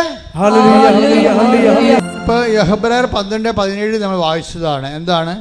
അനുദപിക്കാനുള്ള അവസരം ഏശാവിന് ദൈവം കൊടുത്തില്ല. കാര്യം ചില ആൾക്കാർക്ക് അനുദപിക്കാനുള്ള അവസരം കൊടുക്കത്തില്ല. എന്താ കാര്യം? ദൈവം അവസരം തന്നാൽ മാത്രമേ അനുതാപം തോന്നത്തുള്ളൂ. ഏശാവിന് അനുതാപത്തിന് അവസരം കൊടുത്തില്ല, അയാൾക്ക് ഒന്നും തോന്നിയില്ലെന്നാണ്. എന്തുകൊണ്ടാണെന്ന് വെച്ച് കഴിഞ്ഞാൽ നമ്മൾ വീണ്ടും വീണ്ടും പാപം ചെയ്യുമെന്നും ഇത് ചുമ്മാ ഒരു അഭ്യാസത്തിന് വേണ്ടി IELTS പാസ്സാകാനോ വീട് വിൽക്കാനോ ജപ്തിയിൽ നിന്ന് രക്ഷപ്പെടാൻ വേണ്ടിയുള്ള ഉടമ്പടി പ്രയോഗമാണ്. അല്ലാതെ ജീവിതത്തിൽ ദൈവത്തെ ക്ഷണിക്കാൻ ഉദ്ദേശിക്കുന്നില്ല. അകലെ നിന്നുള്ള ദൈവത്തിൻ്റെ അനുഗ്രഹം അടിച്ചു മാറ്റി വയറ്റിപ്പിഴപ്പിന് ജീവിക്കാനാണെന്ന് ദൈവത്തിന് തോന്നിയാൽ നമുക്ക് അനുതാപം തോന്നത്തില്ല. അവസരമാണിത്, പക്ഷേ നമുക്ക് അനുതാപം തോന്നത്തില്ല, നമുക്കത് ഫീൽ ചെയ്യത്തില്ല. നമുക്ക് ഫീൽ ചെയ്തിട്ടില്ലെങ്കിൽ ആദ്യം ഫീൽ ചെയ്യാൻ ആളാരാണെന്നറിയാവോ? ആദമാണ്. ആദമാണ് ആദ്യത്തെ മനുഷ്യൻ്റെ എന്താണ് അതിന് ദൈവം അവനോട് ചോദിച്ചു. എന്താ ചോദിച്ചത്? പാപം കഴിഞ്ഞപ്പോൾ ദൈവത്തിൻ്റെ വചനത്തോടാണ് അനുസരണം കാട്ടിയത്. ബേസിക്കായിട്ട് എന്താണ് ആദത്തിൻ്റെ പാപം? ഉടമ്പടി വിരുദ്ധമായ പാപമാണ്. എന്താണ്? അവൻ പറയണ പോലെ ചെയ്യുന്നതാണ് ഉടമ്പടി, അവൻ പറയണ പോലെ ചെയ്യാത്തതാണ് പാപം. ക്ലിയർ അല്ലേ? പാദത്തിൻ്റെ പാപം എന്താണ്? ഉടമ്പടിയുടെ ബ്രേക്ക്മെൻറ്റാണ് വരുന്നത്. എൻ്റെ അകത്ത് ദൈവവും മനുഷ്യനും ഉണ്ടായ കാലം മുതലുള്ള നടപടിക്രമം ഉടമ്പടിയാണ്. ചിലപ്പോൾ ഉടമ്പടിയും ദൈവം പറയത്തില്ല, പക്ഷെ പറയണ പോലെ ചെയ്യാൻ പറയും. ആദം പറയണ പോലെ ചെയ്തില്ല, ഉടമ്പടി ബ്രേക്ക് ചെയ്തു. പക്ഷേ ആദ്യം എന്ത് പറ്റി? അവസരം കൊടുത്തില്ല. അവസരം കൊടുക്കാഞ്ഞ കാര്യം ആ കക്ഷിയും അവ്വായും ഒക്കെ എല്ലാം ചില മനുഷ്യർ വീണ്ടും വീണ്ടും ഇത് തന്നെ ആവർത്തിക്കുമെന്നുള്ള ദൈവം തോന്നിക്കഴിഞ്ഞാൽ അനുതാപത്തിൻ്റെ അവസരം പോകും. ഇതൊരു നിസ്സാര കാര്യമല്ല. അവസരം കൊടുത്തില്ലെന്നല്ലേ യേശാവിനെ കുറിച്ച് പറയണത്. അപ്പം നിങ്ങൾക്ക് അനുതാപത്തിൻ്റെ ഒരു മൈൻഡ് സെറ്റ് വരണില്ല എന്നുണ്ടെങ്കിൽ അതിൻ്റെ അർത്ഥം നിങ്ങൾ കഠിനഹൃദയരാണെന്നൊന്നും അല്ല അർത്ഥം. മറിച്ച് ദൈവം നിങ്ങൾക്ക് അവസരം തരുന്നില്ല, കർത്താവിൻ്റെ ഗുഡ് ബുക്സിലില്ല. ഇത് കയറിപ്പറ്റണമെങ്കിൽ കുറച്ച് പണിയാണ്. പക്ഷേ ഉടമ്പടി വൃത്തിയും മെനമായിട്ട് ദൈവസ്നേഹത്തോടെ ചെയ്യണമെങ്കിൽ തിരിച്ചു വരാൻ പറ്റും. ഇപ്പം നമ്മൾ പേപ്പട്ടി കടിച്ചു കഴിഞ്ഞാലുള്ള മരുന്ന് എന്താ? പേപ്പട്ടിയുടെ റാബിസിനെ തന്നെയാണ് കുത്തിവെക്കണത്, ഇല്ലേ? എപ്പോഴും കറണ്ടല്ലോ. പേപ്പട്ടി കടിച്ച ആൾക്കാർക്ക് അതിനുള്ള, അല്ലെങ്കിൽ അതിൻ്റെ ഗോവസൂരി പ്രയോഗം എന്നൊക്കെ പറഞ്ഞുകൊണ്ട് വസൂരിക്ക് മരുന്ന് കണ്ടുപിടിച്ചില്ലേ? എന്താ കണ്ടുപിടിക്കണത്? വസൂരിയുടെ അണുക്കളെ തന്നെയാണ് കുത്തിവെക്കണത്. അപ്പോൾ അത് ബോഡി പാർട്ടാക്കി മാറ്റിയിട്ട് ബോഡി പാർട്ടിനെ കൊണ്ട് കയറി വന്നിരിക്കുന്ന ഫോറിൻ മാറ്ററിനെ നശിപ്പിച്ച് കളയുന്ന പരിപാടിയാണ്. അതുപോലെ തന്നെയാണ് ഉടമ്പടി ബ്രേക്ക് ചെയ്ത് ദൈവത്തിൻ്റെ വചനം ബ്രേക്ക് ചെയ്ത് കഴിഞ്ഞാൽ പിന്നെ അതിൻ്റെ ഒരു റെക്ടിഫിക്കേഷൻ എന്താണ്? ദൈവത്തിൻ്റെ വചനം തന്നെ പാലിച്ചാണ് നമ്മൾ തിരിച്ചു വരുന്നത്. കൈയടിക്കട്ടെ, ശ്രുതിക്കട്ടെ, ഹല്ലേലൂയ. അപ്പം നിങ്ങൾ ചോദിക്കാം, ഉടമ്പടി ദൈവത്തിൻ്റെ വചനം തെറ്റിച്ച് ജീവിക്കുമ്പോൾ, ഉടമ്പടി ബ്രേക്ക് ആകുമ്പോൾ നമ്മൾ പാപാവസ്ഥയിൽ വരുന്ന, പിന്നെ അതിനെ റീഫണ്ട് ചെയ്യാൻ, അതിനെ പ്രതിരോധിക്കാൻ വേണ്ടി നമുക്ക് പിന്നെ അടുത്ത ആൻറ്റി വെനം എന്ന് പറഞ്ഞ സംഭവം എന്താണ്? ഉടമ്പടി പാലിച്ചുകൊണ്ട് ദൈവവചനം നിറവേറ്റുന്നതാണ് ഇതിനെ അതിജീവിക്കാനുള്ള തന്ത്രം. അതാണ് എപ്പോഴും ഉടമ്പടിയിൽ നിന്ന് ദൈവം മാറാത്തതിൻ്റെ കാരണം അതാണ്. ഉടമ്പടി ഒരേ സമയം തന്നെ ആഹാരവുമാണ്, മരുന്നുമാണ്. ശ്രുതിക്കട്ടെ, ഹല്ലേലൂയ. പരമദിവ്യകാരുണ്യത്തിന് പക്ഷെ ഒരു പ്രശ്നം എന്ന് വെച്ചാൽ ചില ആൾക്കാരോട് ഉടമ്പടി എടുത്താൽ തന്നെയും ദൈവം അത് അക്സെപ്റ്റ് ചെയ്യത്തില്ല, ആക്ടിവേറ്റ് ആക്കത്തില്ല, ഇല്ലേ? ആക്ടിവേറ്റ് ആക്കത്തില്ല. അത് നമ്മൾ ശ്രദ്ധിക്കണം. ഉടമ്പടി ആർക്ക് വേണമെങ്കിലും എടുക്കാൻ വന്ന് ഇടിച്ചു തല്ലി എടുക്കുകയോ നേരത്തെ പോകാൻ വേണ്ടി ബഹളം ഉണ്ടാക്കുകയോ വണ്ടിക്കാരെ വിളിക്കുമെന്ന് പറഞ്ഞുകൊണ്ട് ഇവിടുത്തെ കൗണ്ടറിനെ ഭീഷണിപ്പെടുത്തുകയോ എന്ത് വേണമെങ്കിലും ചെയ്യാം. പക്ഷേ ഉടമ്പടി നിങ്ങൾക്ക് എടുക്കാം, പക്ഷേ ആക്ടിവേഷൻ ആക്കുന്നത് വേറെ പ്രിൻസിപ്പിളാണ്. അതെപ്പോഴും നമ്മൾ ശ്രദ്ധിക്കണം. നിങ്ങൾ ഉടമ്പടിയിൽ ആദ്യമേ തന്നെ കയറി ഞാനങ്ങനെ സാക്ഷ്യം പറയത്തില്ല, പിന്നെ അവിടെയൊക്കെ ഒന്ന് ആൾക്കാരെ വിളിച്ചു പോകാനാ, വല്ല പണിയൊന്നുമില്ലേ എന്ന് പറഞ്ഞുകൊണ്ടാണ് നിങ്ങൾ ഉടമ്പടി എടുക്കണമെങ്കിൽ ദൈവം അത് ആക്ടിവേറ്റ് ആക്കത്തില്ല. കാര്യം ഈ പന്നി വയറ്റിപ്പഴപ്പിന് വേണ്ടി മാത്രം കയറി വന്നിരിക്കുന്നതാണ്, ദൈവത്തിന് പണി കൊടുക്കാൻ വേണ്ടി വന്നിരിക്കുകയാണ്. ദൈവത്തിനെ മഹത്വപ്പെടുത്തുക, മറ്റുള്ളവരെ വിശ്വാസത്തിലേക്ക് വളർത്തുക, അതൊന്നും ഇവരുടെ പരിപാടിയല്ല. ഇവരുടെ പരിപാടി സ്വന്തം വയറ്റിപ്പഴപ്പ് മാത്രമേ ഉള്ളെന്ന് പറഞ്ഞാൽ ഈ സാധനം ആക്ടിവേറ്റ് ആക്കത്തില്ല. കാര്യം എന്താണ്? ഉടമ്പടി എടുക്കാത്തത് ഇതിന് തുല്യമായിട്ട് നിൽക്കും സാധനം. കാര്യം അവസരം എന്നാണ്. അതാണ് അവസരം. 12:17 എന്താ പറയണത്? അനുദപിക്കാൻ അവസരം നൽകിയില്ല. എന്നിട്ട് അവസരം നൽകേണ്ടത് ആരാണ്? അവസരം നമുക്ക് നൽകേണ്ടത് ആരാണ്? ദൈവമാണ്. അതാണ് പ്രശ്നം. ഈ അവസരത്തിനൊത്ത് വളർന്നില്ലെങ്കിൽ ആ ദൈവം അത് ആക്ടിവേറ്റ് ആക്കത്തില്ല. ആദത്തിൻ്റെ പരിപാടി എന്താ? ആദത്തിനോട് ചോദിച്ചു, ഈ കക്ഷി ഉടമ്പടി ബ്രേക്ക് ചെയ്തല്ല. അപ്പോൾ ദൈവം ചോദിച്ചത് എന്താണ്? നീ എവിടെയാണെന്ന് ചോദിച്ചു, അത്രേ ഉള്ളൂ. വേറെ ഒന്നും ചോദിച്ചില്ല. ഉൽപ്പത്തി 3:9 എടുത്ത് അവിടുന്ന് പുരുഷനെ വിളിച്ച് ചോദിച്ചു. അവിടുന്ന് പുരുഷനെ വിളിച്ച് പറഞ്ഞു. അവിടുന്ന് പുരുഷനെ വിളിച്ച് ചോദിച്ചു. നീ എവിടെയാണ്? ഓക്കെ, ക്ലിയർ, തീർന്ന്. ചോദ്യം എത്രയേ ഉള്ളൂ? നീ എവിടെയാണ്? പക്ഷേ ഈ ദൈവത്തിന് അറിയാം നീ എവിടെ ആയിരിക്കേണ്ടവനാണെന്ന് പറഞ്ഞുകൊണ്ട് അത് പറഞ്ഞു കൊടുക്കേണ്ടതാണ്. പറഞ്ഞു കൊടുക്കത്തില്ല. കാര്യം എന്താണ്? അയാൾ മാനസാന്തപ്പെട്ടിട്ട് ദൈവത്തെ കഞ്ഞി വെക്കേണ്ട കാര്യമില്ല. കാര്യം അവൻ ചെയ്തിരിക്കുന്ന തിന്മയ്ക്ക് പകരം ദൈവം റീഫണ്ട് ചെയ്യാൻ വേണ്ടി ആൾക്കാരെ എല്ലാം നിശ്ചയിച്ച് കഴിഞ്ഞു. മാതാവ് മനസ്സിൽ മാനസപുത്രിയെ പോലെ ജനിച്ചു. ഈശോയുടെ പരിശോധനത്തെക്കുറിച്ച് ദൈവം പ്ലാനിട്ടു. അപ്പോൾ ഈ പന്നി ഇനി മാനസാന്തപ്പെട്ടിട്ട് ദൈവം ഒന്നും കാണിക്കാനില്ല. ഇവിടെ എന്താ പ്രശ്നം വെച്ചാൽ നീ എവിടെയാണെന്നാണ് ആദത്തിനോട് ചോദിക്കുന്നത്. പക്ഷേ ദൈവത്തിനറിയാം ഇവൻ എവിടെ ആയിരിക്കേണ്ടവനാണ്, എവിടെയാണ് ആകേണ്ടതെന്ന് ദൈവത്തിന് അറിയാം. ആ സ്ഥലം ഒന്ന് പറഞ്ഞു കൊടുത്താൽ മതിയായിരുന്നു, ആദം തിരിച്ചു വന്നേനം. പക്ഷേ അനുദപിക്കാൻ അവന് അവസരം കൊടുത്തില്ല. എന്താ ആദം എവിടെ ആയിരിക്കണം? അപ്പോൾ എബ്രാഹത്തിനെ വിളിച്ചപ്പോൾ ദൈവം പറഞ്ഞു, മകനെ ഞാൻ നിൻ്റെ ദൈവമാണ്, നീ എവിടെ ആയിരിക്കണമെന്ന് ഞാൻ പറയാം. നീ എവിടെ ആയിരിക്കണം? നീ എൻ്റെ മുമ്പിലായിരിക്കണമെന്ന്. കൈയടിച്ച് കർത്താൻ ഹല്ലേലൂയ ഹല്ലേലൂയ ഹല്ലേലൂയ ഹല്ലേലൂയ. 17:1 17:1 അബ്രാമിന് പറഞ്ഞ അബ്രാമിന് 99 വയസ്സായപ്പോൾ കർത്താവ് പ്രത്യക്ഷപ്പെട്ട് അവനോട് അരുളി ചെയ്തു, സർവശക്തനായ ദൈവമാണ് ഞാൻ, എന്റെ മുമ്പിൽ വ്യാപരിക്കുക, കുറ്റമറ്റവനായി വർത്തിക്കുക. അതായത് ആദത്തിനോട് ഇത് പറയാമായിരുന്നു. എന്താണ്? നീ കുറ്റമറ്റവനായിട്ട് വ്യാപരിച്ചാൽ എൻ്റെ മുമ്പിൽ നിനക്ക് വ്യാപരിക്കാൻ പറ്റുമെന്ന്. അപ്പോൾ ആദത്തിനോട് എവിടെയാണെന്നേ ചോദിച്ചുള്ളൂ. പക്ഷേ എവിടെയാണ് ആയിരിക്കണമെന്ന് ദൈവത്തിൻ്റെ കയ്യിൽ ഉത്തരവുണ്ട്. പക്ഷേ ഈ പാവത്തിനോട് അത് പറയണില്ല. പക്ഷേ എബ്രാഹത്തിനോട് പറഞ്ഞു. എന്താ കാര്യം? എബ്രാഹം വിശ്വസിക്കുമെന്നും ഉടമ്പടി പാലിക്കുമെന്നും ദൈവത്തിനറിയാം. എൻ്റെ ദൈവപൈതലെ, ദൈവത്തിൻ്റെ വചനം ആര് പാലിക്കുമെന്ന് ദൈവത്തിന് അറിയാമെങ്കിൽ ആ അറിവിൻ്റെ അടിസ്ഥാനത്തിലാണ് നിനക്ക് അനുദപിക്കാൻ അവസരം നൽകണത്. കൈയടിച്ച് സ്തുതിക്കട്ടെ. ഹല്ലേലൂയ. അപ്പൊ ഈ 12 ഹെബ്രായർ 12:17 പറയുന്ന ഏശാവിന് അനുദപിക്കാൻ അവസരം കൊടുത്തില്ല എന്ന് പറയുന്ന ദൈവ നിലപാട് തന്നെയാണ് ആദത്തിനോട് കാണിച്ചിരിക്കുന്നത്. എന്താണ്? അവന് അനുദപിക്കാൻ അവസരം കൊടുത്തില്ല. അതെന്താ പ്രശ്നം വെച്ച് കഴിഞ്ഞാൽ, ഒരു മനുഷ്യൻ അനുദപിക്കാനുള്ള അവസരം കിട്ടിയാൽ ഉടനെ ഈ ഇൻസ്റ്റേഷൻ നടക്കും. അനുതാപത്തിന് അങ്ങനെ ഒരു ഗുണമുണ്ട്. അതായത് നമ്മൾ കൃപയിൽ എവിടെയായിരുന്നു. ബൈബിള് അവസാനിക്കുമ്പോൾ ചോദിക്കേണ്ട ചോദ്യമുണ്ട്, നീ എവിടെയായിരുന്നെന്ന് ചിന്തിക്കുക, ആ സ്ഥാനത്തേക്ക് നീ തിരിച്ചു വരിക. Take the bed of God. ശ്രദ്ധിക്കട്ടെ. ഹല്ലേലൂയ ഹല്ലേലൂയ ഹല്ലേലൂയ ഹല്ലേലൂയ. വെളിപാട് 2:4-5. വെളിപാട് 2-ാം അധ്യായം 4-ാം വാക്യം. എങ്കിലും നിനക്കെതിരെ എനിക്കൊന്ന് പറയാനുണ്ട്. ആരോടാ ഈ പറയണത്? ഏത് സഭയോടാ പറയണത്? എഫേസോസിലെ സഭയ്ക്ക് എഴുതുന്നതാണ് ഈ വെളിപാട്. എങ്കിലും നിനക്കെതിരെ എനിക്കൊന്ന് പറയാനുണ്ട്. എന്ന് പറഞ്ഞു. എങ്കിലും നിനക്കെതിരെ എനിക്കൊന്ന് പറയാനുണ്ട്. നിനക്ക് ആദ്യമുണ്ടായിരുന്ന സ്നേഹം നീ കൈവിടിഞ്ഞു.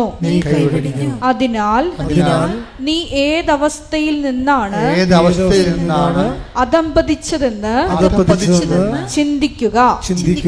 അനുദപിച്ച് ആദ്യത്തെ പ്രവൃത്തികൾ ചെയ്യുക. അനുതാപത്തിന്റെ ഒരു പ്രശ്നം അതാണ്. അനുതാപം അത്ഭുതകരമായ ഫലമാണ്. നിന്റെ പഴയ കൃപയിലേക്ക് നിന്നെ തിരിച്ചു കൊണ്ടുവരും. കൈയടിച്ച് സ്തുതിക്കട്ടെ. ഹല്ലേലൂയ.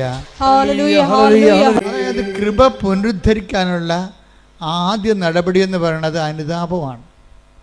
ഒരുപക്ഷെ ഞാൻ പറയും അവസാന നടപടി അത് തന്നെയാണ്.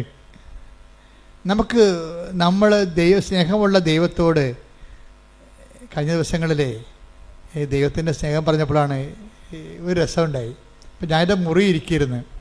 അപ്പോൾ ഒരു ഈച്ച വന്നിട്ട് എൻ്റെ മുഖത്തടിക്കുന്നുണ്ട്. എൻ്റെ മുറിയിൽ അങ്ങനെ ഈച്ച കയറേണ്ട കാര്യമില്ല. പിന്നെ ആരെങ്കിലും ഇവരൊക്കെ കിച്ചൻകാർ കാപ്പിയും കൊണ്ട് കയറുമ്പോൾ അതിൻ്റെ കൂടെ കയറി പോരണം. അപ്പോൾ എനിക്കാണെങ്കിൽ ഭയങ്കര അലർജിയാണ് ഈ ഈച്ചയെ കാണുന്നത്. ഈച്ച വന്നിട്ട് എൻ്റെ നെറ്റിക്കടിച്ചുകൊണ്ടിരിക്കുകയാണ്. അപ്പോൾ ഞാനിങ്ങനെ തട്ടി കളയുന്നുണ്ട്. പിന്നെയും ഞാൻ ഇരുന്നുകൊണ്ട് എഴുതുക വരയ്ക്കുകയൊക്കെ വായിക്കുകയൊക്കെ ചെയ്യുന്നുണ്ട്. പിന്നെ ഈച്ച ചെവിയെ വന്നിരിക്കും. അപ്പോൾ ഇവിടെ കൊടുക്കും അടി. അപ്പോൾ പിന്നെ ഈച്ച ഇവിടെ വന്നിരിക്കും. ഈച്ചയുടെ അവസ്ഥ അറിയാമല്ല, ഒരു ബുദ്ധിയും ബോധവും ഇല്ലാത്ത സാധനം. അത് നമ്മളെ ടാർഗറ്റ് ചെയ്താൽ പിന്നെ നമ്മളേക്കൊന്നും പോകത്തില്ല. അപ്പോൾ എനിക്കാണെങ്കിൽ വിറഞ്ഞിരിക്കുകയാണ്. അപ്പം ഞാനുടനെ വിറഞ്ഞാലും ഞാൻ കർത്താവിനെ വിളിക്കും. ഞാൻ പറഞ്ഞു, കർത്താവേ ഈ സാധനം ചത്ത് വീഴണമെന്നുണ്ടെങ്കിൽ ഇപ്പം ചത്ത് വീഴണം, ഒറ്റടി വെച്ച് കൊടുക്കും. എൻ്റെ നെറ്റിക്ക് വന്നിരിക്കുമ്പോൾ ഞാൻ കർത്താവിനോട് പറയണതാണ്. ഇപ്പോൾ കർത്താവിടെ ഇരിപ്പുണ്ടല്ല, ഇപ്പോൾ മേമ്പൊടി ഈ ആൾക്കാരിങ്ങനെ കൊച്ചു കഥ പറഞ്ഞവർ പറയുകയല്ല, ഉള്ള സത്യമേ പറയത്തുള്ളൂ. അതായത് ഞാൻ എൻ്റെ നെറ്റിക്ക് വന്നിരുന്നപ്പോൾ ഞാൻ പറഞ്ഞു, കർത്താവേ ഞാൻ എന്നെ അടിക്കാൻ പോവുകയാണ്, ഇത് ചത്ത് വീണത് ആണ് നിൻ്റെ തിരുമനസ്സെങ്കിൽ ഇപ്പം ചത്ത് വീണമെന്ന് പറയും. ഞാൻ ഒറ്റ അടി വെച്ച് കൊടുത്ത് എൻ്റെ കണ്ണട 2 കഷ്ണമായിപ്പോയി. എന്തിപ്പോൾ അറിയാനാണ്. ഞാനും മനോജും ഡ്രൈവറും കൂടി ഉടനെ കണ്ണടയും പിടിച്ച് അത് ഉണ്ടാക്കിയ സ്ഥലത്തേക്ക് പോയി, ചേർത്തല വാങ്ങിച്ച സ്ഥലത്തേക്ക്. ഞാൻ 2 കഷ്ണമായി പോയി നിങ്ങൾ തന്ന കണ്ണട. ഞാൻ അടിച്ചതാണെന്നുള്ളതാണ് സത്യമാണ്. ഞാൻ അവരോട് മറച്ചൊന്നും വെച്ചില്ല. പക്ഷേ ഈ കണ്ണട ഇനി എന്തെങ്കിലും ചെയ്യാൻ പറ്റുമോ, അതോ വേറെ കണ്ണട വാങ്ങിക്കണമെന്ന് ചോദിച്ചപ്പോൾ അവർ പറയണത് ഇത് ഞങ്ങളുടെ കണ്ണട അല്ലെന്ന്. അപ്പോൾ എനിക്ക് ഭയങ്കര ഡൗട്ടാണ്, ഇതെന്ത് പരിപാടി. എനിക്കാണെങ്കിൽ കുറേ ദിവസമായിട്ട് കണ്ണ് കഴക്കുകയൊക്കെ ചെയ്യുന്നുണ്ട്. ഇത് ഈ കണ്ണട വെച്ചിട്ടും എനിക്ക് കണ്ണ് കാണാനൊന്നും പറ്റണില്ല. ഞാൻ അലസത എന്നോട് ചോദിക്കുകയായിരുന്നു ഒരു ദിവസം, അച്ഛൻ എന്താ 2 കണ്ണടയും വെച്ചുകൊണ്ടിരിക്കണമെന്ന്. അതാണ് അലസത. അതേ പോകുമ്പോൾ ഞാൻ 2 കണ്ണടയും വെച്ചുകൊണ്ടിരിക്കുകയാണ്. എന്താ കാര്യം, ഒരു കണ്ണട ഓൺലൈനിൽ വരുത്തിച്ച് ഒരു ഈ റീഡിങ് ക്ലാസ്, ഈ ക്ലാസ്സിൻ്റെ കൂടെ വേറൊരു റീഡിങ് ക്ലാസ് കൂടി വെച്ചിട്ട് പോലും അക്ഷരങ്ങൾ ഡബിളായിട്ട് കാണുന്നു. എന്നാലും വേറെ മാർഗ്ഗമൊന്നുമില്ല, കാശ് കൊടുത്ത് മേടിച്ചതല്ലേ, ഇത്രയും നാളല്ലേ അയാൾ മേടിച്ചിട്ട്. ഇനി ഇത് നമ്മൾ പെട്ടെന്ന് വേറെ മേടിക്കുമ്പോൾ ധാരാളിത്തമായി പോകത്തില്ലേ. അതുകൊണ്ട് കണ്ണ് കഴിച്ചെങ്കിലും ഞാൻ കരു അടിച്ചെങ്കിലും ഇങ്ങനെ സഹിച്ചിരിക്കുമ്പോഴാണ് ഈച്ച വരുന്നത്. കൊടുത്തനടി അടി 2 കഷ്ണം. അപ്പോൾ അവർ പറഞ്ഞു, അച്ഛ ഇത് ഞങ്ങൾ തന്ന കണ്ണടയാണിത്, പക്ഷേ 6 കൊല്ലം മുമ്പ് തന്നതാണ്. അച്ഛൻ 4 മാസം മുമ്പ് ഒരു കണ്ണട ഇവിടുന്ന് വാങ്ങിച്ചിട്ടുണ്ട്. അത് ശരിയാ, അതാണ് ഇതെന്നും പറഞ്ഞ് ഞാൻ വെച്ചോണ്ട് നടക്കണത്. രതീഷ് പറ്റിച്ച പണിയാണ്. ഞാൻ അമേരിക്കയെ ധ്യാനിപ്പിക്കാൻ പോയപ്പോൾ രതീഷ് ഒരു കണ്ണട എടുത്ത് എൻ്റെ ബാഗിൽ വെച്ച് തന്ന്. അതുകൊണ്ട് ഞാൻ അവിടെ കൊണ്ടുപോയി, അവിടെ കൊണ്ട് നിർത്തിയപ്പോൾ എൻ്റെ കണ്ണൊക്കെ കഴക്കുന്നുണ്ട്. തിരിച്ചത് തന്നെ കൊണ്ടു. എനിക്കറിയാൻ പാടില്ല, ഞാനോട് ഇത് തന്നെ എനിക്ക് നമ്മൾ വാങ്ങിച്ച കണ്ണടയെന്ന് പറഞ്ഞ് നടക്കുകയാണ്. അപ്പോൾ അതുകൊണ്ട് തിരിച്ചു വന്നപ്പോൾ അത് വെച്ചിട്ട് നടക്കുകയാണ്. കണ്ണാണെങ്കിൽ കണ്ണ് കാഴ്ച പോവുകയും ചെയ്തുകൊണ്ടിരിക്കുകയാണ്. പക്ഷേ ഇത് ഇനി മുന്നോട്ട് പോകുന്നത് ശരിയല്ലെന്ന് അമ്മയ്ക്ക് മനസ്സിലായി. അതുകൊണ്ട് ഈ സാധനം അടിച്ച് പൊട്ടിച്ച്. പക്ഷേ കണ്ണട ചെന്നപ്പോൾ കടയിൽ ചെന്നപ്പോൾ അവർ പറയുകയാണ്, ഇത് ഞങ്ങൾ തന്ന 6 കൊല്ലം മുമ്പ് തന്ന കണ്ണടയാണ്. അച്ഛൻ്റെ കണ്ണൊന്ന് ടെസ്റ്റ് ചെയ്യണമെന്ന് കണ്ണ് ടെസ്റ്റ് ചെയ്തപ്പോൾ പറഞ്ഞ് ഈ ടെസ്റ്റെല്ലാം മാറിയിരിക്കുകയാണ്. അച്ഛൻ്റെത് കണ്ണിൻ്റെ പവർ കൂടിയിട്ടുണ്ട്. ഇത് 6 കൊല്ലം മുമ്പുള്ള പവറാണിത്. അവിടെ ഒരു രജിസ്റ്റർ ഉണ്ട്. ഇപ്പോഴത്തെ വേറെയാണ്. ഇപ്പോഴത്തെ കണ്ണടയ്ക്കുള്ള ടെസ്റ്റ് അച്ഛൻ 4 മാസം മുമ്പ് നടത്തിയതിൻ്റെ കണ്ണട തന്നിട്ടുണ്ട്. അതിവിടെ ഉണ്ട്, നോക്കാൻ പറഞ്ഞ്. ഇവിടെ ഒന്ന് നോക്കിയപ്പോൾ ഉണ്ട്, സ്റ്റോറിൽ അത് ഇരിപ്പുണ്ട്. ആ പുതിയ കണ്ണട മേടിച്ചിട്ട് സ്റ്റോറിൽ ഇരിപ്പുണ്ട്. പഴയ കണ്ണടയെ വെച്ച് കണ്ണും കടച്ച് നടക്കുകയാണ് ഞാൻ. അതുകൊണ്ട് തന്നെ ഈച്ച അല്ലാതെ മാതാവ് ഒരു പണി ചെയ്യിക്കണത് എന്താണ്, ഞാൻ കണ്ണട മാറ്റുകയെന്ന് അമ്മയ്ക്കറിയാം. കാരണം കാശ് കൊടുത്ത് മേടിച്ച സാധനം മാറ്റുകയില്ല. അതുകൊണ്ട് ഈ സാധനം തല്ലിപ്പൊട്ടിച്ചാൽ മാത്രമേ ആ പഴയ കണ്ണടത്ത് വെക്കത്തുള്ളൂ, കണ്ണട അന്വേഷിക്കത്തുള്ളൂ. നോക്കിയേ, ദൈവം എന്തുമാത്രമാണ് മനുഷ്യനെ സ്നേഹിക്കണത്. ഇത് നിങ്ങളുടെ എല്ലാ ജീവിതത്തിലുണ്ട്. ഒരു കാര്യം പോലും, നിങ്ങളുടെ നിസ്സാര കാര്യം പോലും നമുക്ക് ഈ അനുതാപം ഉണ്ടാകുന്നത് എങ്ങനെയാണ്? ദൈവസ്നേഹത്തെക്കുറിച്ച് അനുഭവിച്ച് കഴിയുമ്പോഴാണ് ഇത്ര നല്ല ദൈവത്തോട് ഞാൻ അപരാധം, ആ വാക്ക് കേട്ടില്ല എന്ന് നോക്കണം. അവിടെ ഒരു അനുതാപം. അപ്പം അനുതാപം ഓട്ടോമാറ്റിക്കായിട്ട് ഉണ്ടാകത്തില്ല. എങ്ങനെ ഉണ്ടാകും? ദൈവസ്നേഹം കൂടണം. ഒന്ന് പ്രാർത്ഥിച്ചേ, കർത്താവായ ദൈവമേ, എനിക്ക് അനുതാപം ഉണ്ടാകാൻ ആവശ്യമായ ദൈവസ്നേഹത്താൽ എന്നെ അഭിഷേകം ചെയ്യണമേ. ദൈവസ്നേഹത്താൽ എന്നെ അഭിഷേകം ചെയ്യണമേ. ഹല്ലേലൂയ. നമ്മൾ ആദ്യം പറഞ്ഞ ഒരു സഹായം ഇപ്പൊ വേണം. എന്ന് വെച്ച് കഴിഞ്ഞാൽ നിങ്ങൾ പരിശുദ്ധാത്മാവിനോട് പറയണം, സഹായകനായ പരിശുദ്ധാത്മാവേ എന്നെ സഹായിക്കണമേ. എന്നെ കർത്താവ് സ്നേഹിച്ച അതെല്ലാം എന്നെ അനുസ്മരിപ്പിച്ച് തരണമെന്ന് പ്രാർത്ഥിക്കണം. ഒന്ന് പറഞ്ഞ സഹായകനായ പരിശുദ്ധാത്മാവേ എന്നെ സഹായിക്കണമേ. എന്നെ കർത്താവ് സ്നേഹിച്ച സാഹചര്യങ്ങളെയും സമയങ്ങളെയും എന്നെ അനുസ്മരിപ്പിച്ച് തരണമേ. അപ്പൊ അത് ഇന്ന ജാതി എന്നൊന്നുമില്ല, ആരെ വേണമെങ്കിലും ദൈവം സഹായിക്കും. നമുക്കൊരു അനുതാപം ഉണ്ടായാൽ മതി. കഴിഞ്ഞ ദിവസങ്ങളിൽ ഇന്നലെ ഒരു സാക്ഷ്യം ഉണ്ടായി. സാക്ഷ്യം പറഞ്ഞ കക്ഷിയുടെ പേര് അതായത് സ്മിത മാർട്ടിൻ. സ്മിത മാർട്ടിൻ്റെ പ്രശ്നം, അവൾക്ക് അധികം പൈസയൊന്നും ഇല്ല. IELTS എഴുതി കുറച്ച് കാശ് പോയിട്ടുണ്ട്. അപ്പോൾ ഇനി IELTS എഴുതണോ അതോ വേറെ എന്തെങ്കിലും കോഴ്സ് ചെയ്യണമെന്നാണ് സ്മിത ചോദിക്കണത്. അപ്പോൾ അത് ഓഫീസിൽ നിന്നും പറഞ്ഞ് ഞങ്ങൾക്കൊരു ചീട്ട് വേണം, അച്ഛനെ കാണണം, അച്ഛനോട് ചോദിക്കണം, IELTS എഴുതണോ അതോ ഞങ്ങൾ വേറെ വല്ല കോഴ്സും ചെയ്യണം, മെസ്സേജ് എടുക്കണമെന്ന് പറഞ്ഞു. അപ്പോൾ സ്മിതയ്ക്ക് ഉടമ്പടി ഇല്ലാത്ത കൊണ്ട് ഓഫീസിൽ നിന്ന് പറഞ്ഞ് നീ ഉടമ്പടി എടുത്തിട്ടില്ലല്ലോ, നീ 18 വയസ്സ് കഴിഞ്ഞതല്ലേ, നീ ആദ്യം ഉടമ്പടി എടുത്ത് കഴിഞ്ഞതിന് ശേഷം നമുക്ക് ഈ വിഷയം സംസാരിക്കാമെന്ന് പറഞ്ഞു. അവൾ ഉടമ്പടി എടുത്ത് കഴിഞ്ഞപ്പോൾ അവളുടെ അമ്മയ്ക്ക് ഉടമ്പടി ഉണ്ട്. പക്ഷേ ഇത് ഇവളുടെ പ്രൈവറ്റ് കേസായത് കാരണം അവൾക്ക് വയസ്സ് 18 കഴിഞ്ഞ കാരണം ഉടമ്പടി എടുക്കാൻ ബാധ്യതയാണ്. അപ്പോൾ അവൾ ഉടമ്പടി എടുത്ത് കഴിഞ്ഞപ്പോൾ ഉടനെ വീണ്ടും പറഞ്ഞു നമുക്കിനി മെസ്സേജ് ചോദിക്കാമല്ലോ എന്ന് പറഞ്ഞ്. അപ്പോൾ അവർ പറഞ്ഞു നിങ്ങളുടെ കയ്യിൽ ഹോൾ ടിക്കറ്റ് ഇല്ലല്ലോ, ഹോൾ ടിക്കറ്റ് ഉണ്ടെങ്കിലല്ലേ അച്ഛൻ്റെ അടുത്ത് വരാൻ പറ്റത്തോ, രേഖ വേണ്ടേ, അപ്പോൾ ഹോൾ ടിക്കറ്റ് വരുമ്പോൾ വരാം. അപ്പോൾ എന്തിൻ്റെ ഹോൾ ടിക്കറ്റാണ് അറിയത്തില്ല, എങ്ങനെ അറിയും? അപ്പോൾ പറഞ്ഞ് അമ്മയും മകളും കൊണ്ട് ഇരുന്നിട്ട് ഡിസ്കസ് ചെയ്യേ. അമ്മയും മകളും കൊണ്ട് ഡിസ്കസ്സാണ് എങ്ങനെയാണ് നമ്മൾ IELTS എടുക്കണ. അപ്പോൾ അവൾ പറഞ്ഞ് അമ്മ പറയണം ഞാൻ എടുത്തോളാം, കാര്യം കാശ് കുറേ ചിലവാകും, 30-35,000 രൂപ ചിലവാകും. അപ്പോൾ അമ്മ പറയും ഇനിയും കാശ് കളയാൻ ഞാൻ കുടുംബത്തിലുണ്ട്. അപ്പോൾ അമ്മ പറയാതെ ഞാൻ എടുക്കത്തില്ല, അപ്പനോട് ചോദിക്കണ്ടേ. അപ്പോൾ പറഞ്ഞ് നമ്മൾ ജയിക്കുമെങ്കിൽ എടുത്താൽ മതിയല്ലേ, ഇത് നമ്മൾ ജയിക്കുമെങ്കിൽ IELTS എടുത്താൽ മതിയല്ലേ, വെറുതെ കാശുകളുടെ കാര്യമുണ്ട്. അത് മകൾ ചോദിക്കുകയാണ്. അപ്പോൾ അമ്മ പറയും എടി നമ്മൾക്ക് കുറച്ച് കഴിയുമ്പോൾ അമ്മ നമ്മളോട് പറയും എന്തെടുക്കണമെന്ന്, നീ നോക്കിക്കൂ എന്ന് പറയും, നീ നോക്കിക്കോ. അപ്പോൾ അമ്മയ്ക്ക് ദർശനവരം കിട്ടി ഉടനെ. അതാ പറയണത്, ഈ ദർശനവരം എന്നൊക്കെ പറയണത് നിങ്ങൾ ഓർക്കണം, ദൈവത്തെ ആത്മാർത്ഥവും അനുതാപത്തെ അന്വേഷിക്കുന്ന എല്ലാവരെയും ദൈവം സഹായിക്കും. നമ്മുടെ വിഷയം സഹായമല്ലേ. അപ്പം തന്നെ പരിശുദ്ധാത്മാവ് അമ്മയെ സഹായിച്ചു, അമ്മയ്ക്കൊരു ബോധ്യം കിട്ടി. അമ്മ ഉടനെ പറഞ്ഞു നീ നോക്കിക്കോ, കുറച്ച് കഴിയുമ്പോൾ നോക്കിക്കോ, നീ എടുക്കേണ്ട വിഷയം പരിശുദ്ധ അമ്മ കൃപാസൻ മാതാവ് തന്നെ പരിശുദ്ധാത്മാവിന് നമ്മളോട് സംസാരിക്കുമെന്ന് പറഞ്ഞു. അപ്പോൾ ഉടനെ ഇവൾ പറഞ്ഞ് എനിക്ക് മനസ്സിലായി, എന്നോടും അമ്മ പറഞ്ഞായിരുന്നെന്ന് പറഞ്ഞു. അപ്പം നീ പറഞ്ഞു നിന്നോട് എന്താ അമ്മ പറഞ്ഞത്? അല്ല അമ്മയോട് എന്താ പറഞ്ഞത്? അപ്പോൾ എന്നോട് പറഞ്ഞത് ഇപ്പം നീ ഉടമ്പടിയുടെ താഴെ വന്നിട്ട് മാതാവിന് അവിടെ പോകുകയല്ലേ, പ്രദക്ഷിണത്തിന് പോകുകയല്ലേ, അപ്പം മാതാവിന് നിൻ്റെ കൈ കിട്ടിയാൽ അതിൻ്റെ അർത്ഥം നീ IELTS എടുക്കണമെന്നാണ്. അതാണ് അമ്മക്ക് കിട്ടിയ വെളിപാട്. ഉടനെ ഇവൾ പറയും എനിക്കും കിട്ടിയത് അതാണ് അമ്മ എന്ന് പറയും മാതാവിന്. പക്ഷെ മാതാവിനെ കിട്ടാൻ പാടാണ്. 25 പേരുണ്ട് ആ ഗ്രൂപ്പിൽ. 25 പേരിൽ ഇവൾക്ക് ഇവളെടുക്കണ ലോട്ടിൻ്റെ അകത്ത് മാതാവ് ഉണ്ടാകണം. ആ ഒരൊറ്റ തെളിവേ ഉള്ളൂ. അപ്പോൾ ഇവർ ചെന്ന് ഇവളുടെ അമ്മ ഇവിടെ ഇരുന്ന് പ്രാർത്ഥിക്കുന്ന അവൾ അവിടെ സ്റ്റേജിൽ പോയി ലോട്ട് കിട്ടിയപ്പോൾ ഇവൾക്ക് മാതാവിനെ കിട്ടി. അപ്പോഴെന്ന് വെച്ച് കഴിഞ്ഞാൽ അത് മാതാവിനെ പിടിച്ചുകൊണ്ട് മുത്തുക്കോടയുടെ താഴെക്കൂടി വരണമ്പോൾ അമ്മ ഇങ്ങനെ ഇവിടെ ഇരുന്ന് വെച്ചാൽ അങ്ങനെ തിരിഞ്ഞു നോക്കിയപ്പോൾ മകളുടെ കൈ മാതാവ് ഇരിക്കണം. എൻ്റെ അമ്മയെന്നും പറഞ്ഞ് ഇവർ പെസര് പോലെ ഓടിച്ചെന്ന് മാതാവിനെ കെട്ടിപ്പിടിച്ചു ഉമ്മ വെച്ച്. അമ്മേ ഞങ്ങളെ വിട്ടുപോയിട്ടില്ലല്ലേ.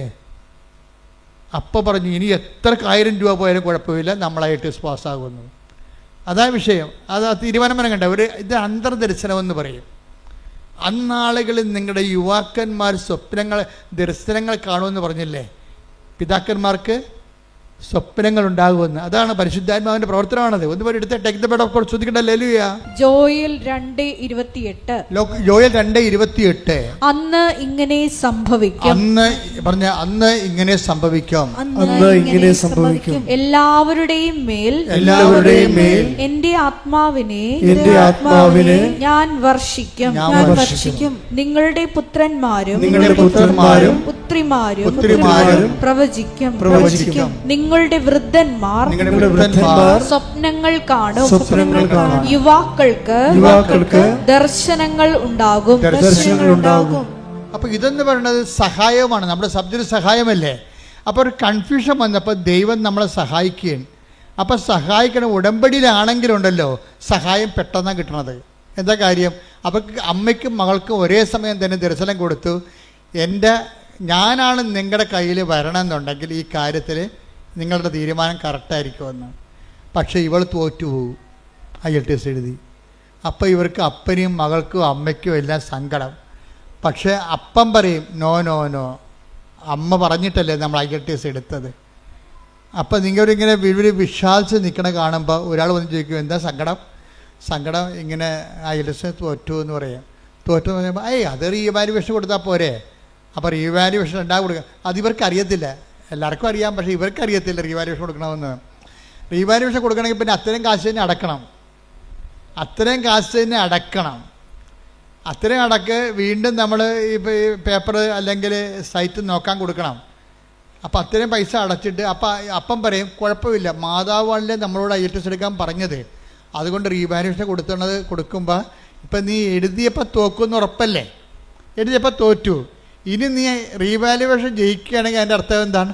Not by merit but by grace, അത് നിൻ്റെ കഴിവല്ല, അമ്മയുടെ കൃപയാണെന്ന്. അതുപോലെ റീവാലുവേഷൻ കൊടുത്തു കഴിഞ്ഞപ്പോഴുണ്ട് അവൾ ജയിച്ച്. അപ്പോൾ ഇതൊരു സ്റ്റോറിയാണ് ശരിക്കും പറഞ്ഞാൽ. അതായത് ഉടമ്പടി എന്ന് ഓരോ ഉടമ്പടിയും ഓരോ ദൈവാനുഭവത്തിൻ്റെ സുവിശേഷമാണ് എല്ലാം. പക്ഷേ ഇത് ഫോളോ ചെയ്യുമ്പോൾ നമ്മളെപ്പോഴും ശ്രദ്ധിക്കേണ്ടത് ഒരു ഇൻറ്റേരിയം പീരീഡിന് വേണ്ടിയുള്ള ഒരു അഡ്ജസ്റ്റ്മെൻറ്റായിട്ട് ദൈവവുമായിട്ട് നിങ്ങൾ നീങ്ങിയാൽ ഇതുപോലുള്ള വലിയ കാര്യങ്ങൾ ദൈവമായിട്ട് നിങ്ങളായിട്ട് ചെയ്യത്തില്ല. ഇതിപ്പോൾ ദർശനങ്ങളിലേക്ക് പോയില്ല, അവർ പ്രവചനങ്ങളിലേക്കും ദർശനങ്ങളിലേക്കും പോകണില്ലെന്ന് വലിയ കാര്യങ്ങളാണ്. ഇതിന് വലിയ കാര്യങ്ങളെന്നാണ് പറയണത്. ഞാൻ എൻ്റെ പിതാവിനോട് ചോദിക്കുകയും ഇതിനേക്കാൾ വലിയ കാര്യങ്ങൾ നിങ്ങൾ കാണുകയും ചെയ്യും. ശ്രദ്ധിക്കട്ടെ. ഹല്ലേലൂയ, ഹല്ലേലൂയ, ഹല്ലേലൂയ. യോഹന്നാൻ 1:50. യോഹന്നാൻ 1:50. യേശു പറഞ്ഞു, അത്തിമരത്തിന്റെ ചുവട്ടിൽ നിന്നെ കണ്ടു എന്ന് ഞാൻ പറഞ്ഞതുകൊണ്ട് നീ എന്നിൽ വിശ്വസിക്കുന്നു. അല്ലേ?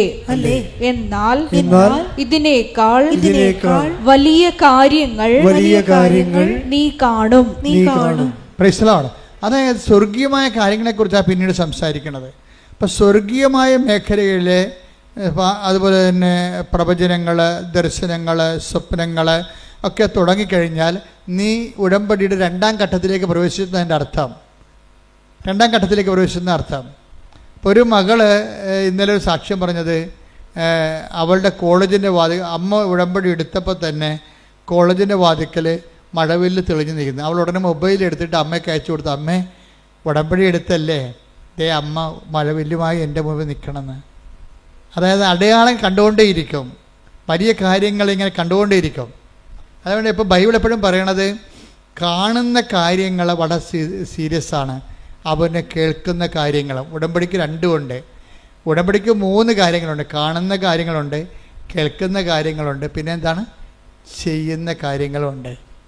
ദൈവമായിട്ട് ഇടപെടുന്നതെല്ലാം ഈ ഒരു 3 ഘട്ടങ്ങളെയും അഡ്രസ്സ് ചെയ്യേണ്ടി വരും. കാണുന്ന കാര്യങ്ങൾ, കേൾക്കുന്ന കാര്യങ്ങൾ, ചെയ്യുന്ന കാര്യങ്ങൾ. എന്താ കാര്യം വെച്ച് കഴിഞ്ഞാൽ സാക്ഷ്യത്തിൻ്റെ അകത്തെല്ലാം ഇതെല്ലാം സാക്ഷ്യത്തിലേക്ക് നമ്മൾ നയിക്കണമെങ്കിൽ ഈ 3 കാര്യങ്ങളും ഒരുമിച്ച് കൺകർ ചെയ്യേണ്ടി വരും. അപ്പോൾ നിങ്ങളെന്ന് വെച്ചാൽ പ്രാർത്ഥന മാത്രം കൊണ്ടിരുന്ന സാക്ഷ്യം ഉണ്ടാകത്തതെന്നായി പറയണതിൻ്റെ അർത്ഥം പീഡിയ. നിങ്ങൾക്ക് പലർക്കും അബദ്ധം പറ്റണത് ചുമ്മാ ഇത് പ്രാർത്ഥനയാക്കി മാത്രം കളയും. പ്രാർത്ഥനയല്ല, പിന്നെ എന്താണ്, അതിൻ്റെ അകത്ത് പ്രവർത്തനങ്ങളുണ്ട്, പ്രഖ്യാപനങ്ങളുണ്ട്. ശ്രുതിയുടെ മക്കളെ, യേശുവേ സ്തോത്രം. ഹല്ലേലൂയ. 2 രാജാക്കന്മാർ 2:21 എടുത്ത്. 2 രാജാക്കന്മാർ 2:21. അവൻ ഉറവയ്ക്കടുത്തു ചെന്ന്, അതായത് ഇസ്രായേൽ ജനം വഴിമധ്യേ ഒരു ഉറവയിലെത്തിയപ്പോൾ അത് കുടിച്ചവർക്ക് ഭയങ്കര കയ്പ് തോന്നി. അതാണ് വിഷയം. വായിച്ചോളൂ. ഉപ്പ് അതിലിട്ടുകൊണ്ട് പറഞ്ഞു, കർത്താവ് അരുൾ ചെയ്യുന്നു, ഞാൻ ഈ വെള്ളം ശുദ്ധീകരിച്ചിരിക്കുന്നു. ഇനി ഇത് മരണത്തിനോ ഫലശൂന്യതയ്ക്കോ കാരണമാവുകയില്ല.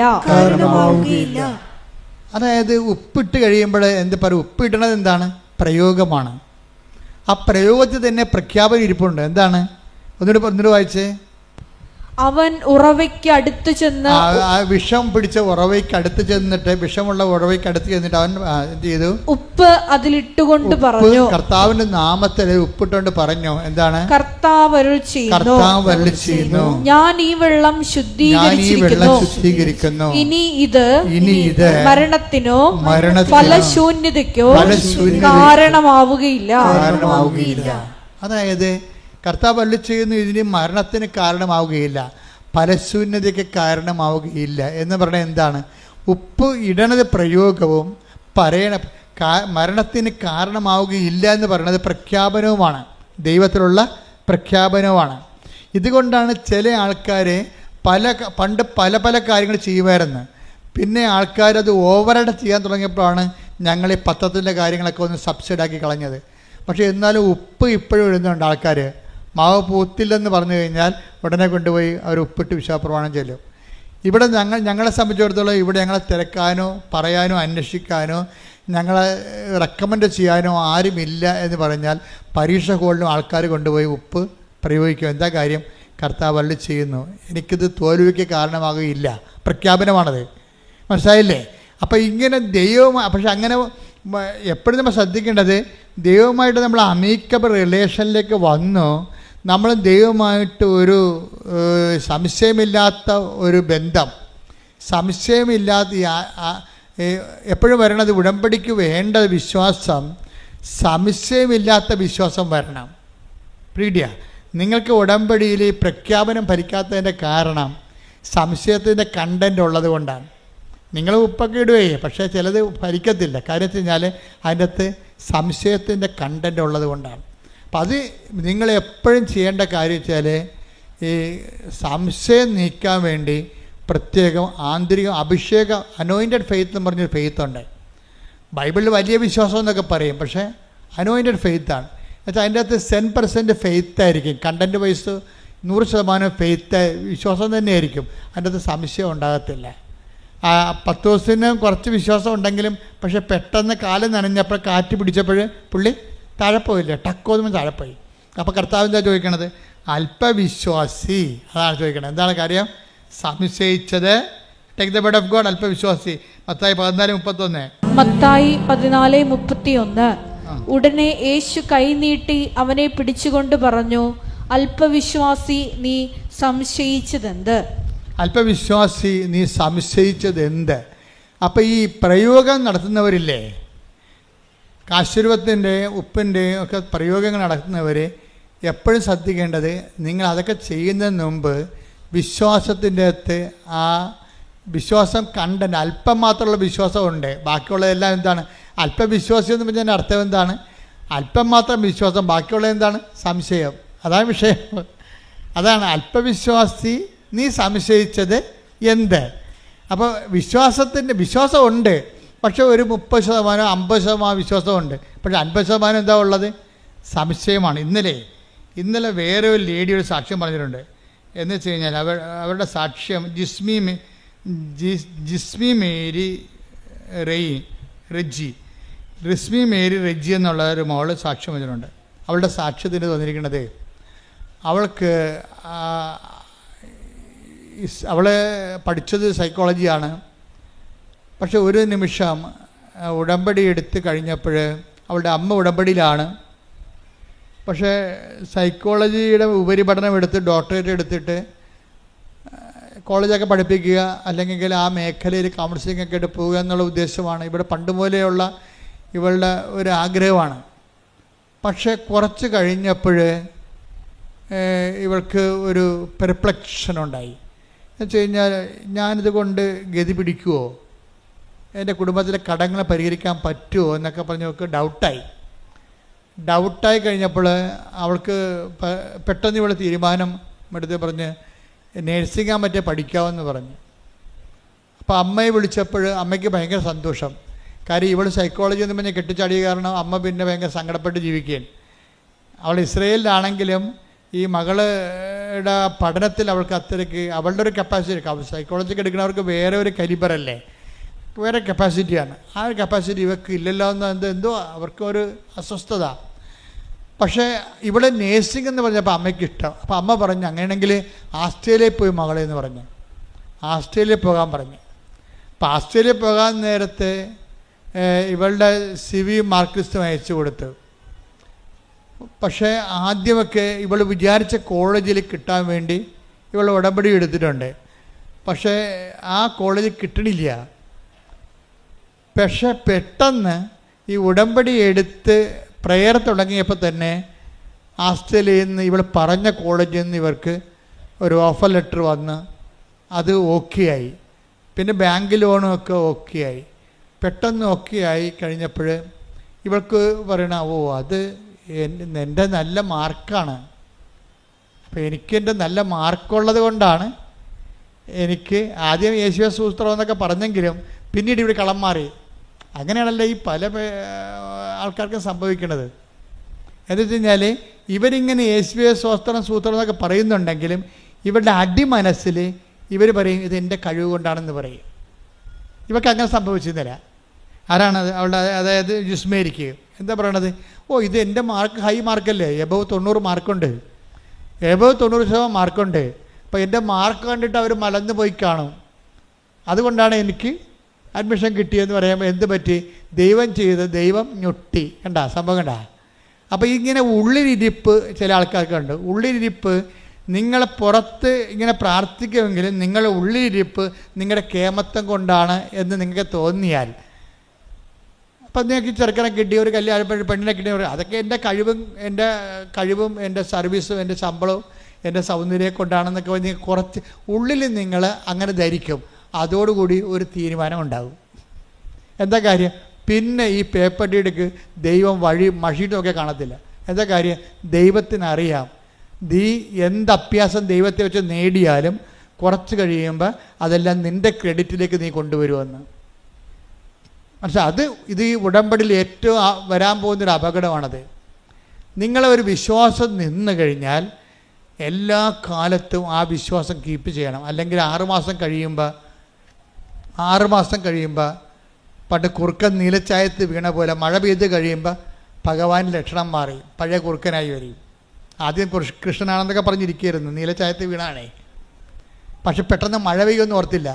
അതുപോലെ എന്തെങ്കിലും പ്രയാസം കുറച്ച് കഴിയുമ്പോൾ നിങ്ങൾ മാറി ചിന്തിക്കും, കളം മാറ്റി പിടിക്കും. എന്താണ്? ഓ അതെൻ്റെ മാർക്ക് കൊണ്ട് ആണ് ജയിച്ചതെന്ന് പറയും. അതോടുകൂടി പ്രശ്നമായി. എന്താ? അതിനാണ് ഈ അല്പവിശ്വാസം എന്ന് പറയണത്. എന്താ കാര്യം? വിശ്വാസം ഉണ്ട്, പക്ഷേ ഉള്ളിൽ അടിമനസ്സിൽ ഈ ഡീപ്പ് സ്റ്റേറ്റ് എന്ന് പറഞ്ഞ പോലെ ഒരു ഡീപ്പ് പേഴ്സണുണ്ട്. നീ പുറമേ ഇങ്ങനെ ദൈവമാണ് പ്രാർത്ഥനയാണെന്നൊക്കെ പറയുമെങ്കിലും നിൻ്റെ ഉള്ളിൽ നീ ചിന്തിക്കും. എന്താ ചിന്തിക്കണത്? എൻ്റെ മാർക്കും സൂപ്പറായിരുന്നല്ല, എങ്ങനെയുണ്ട് പരിപാടി, എൻ്റെ മാർക്കും സൂപ്പറായിരുന്നല്ല.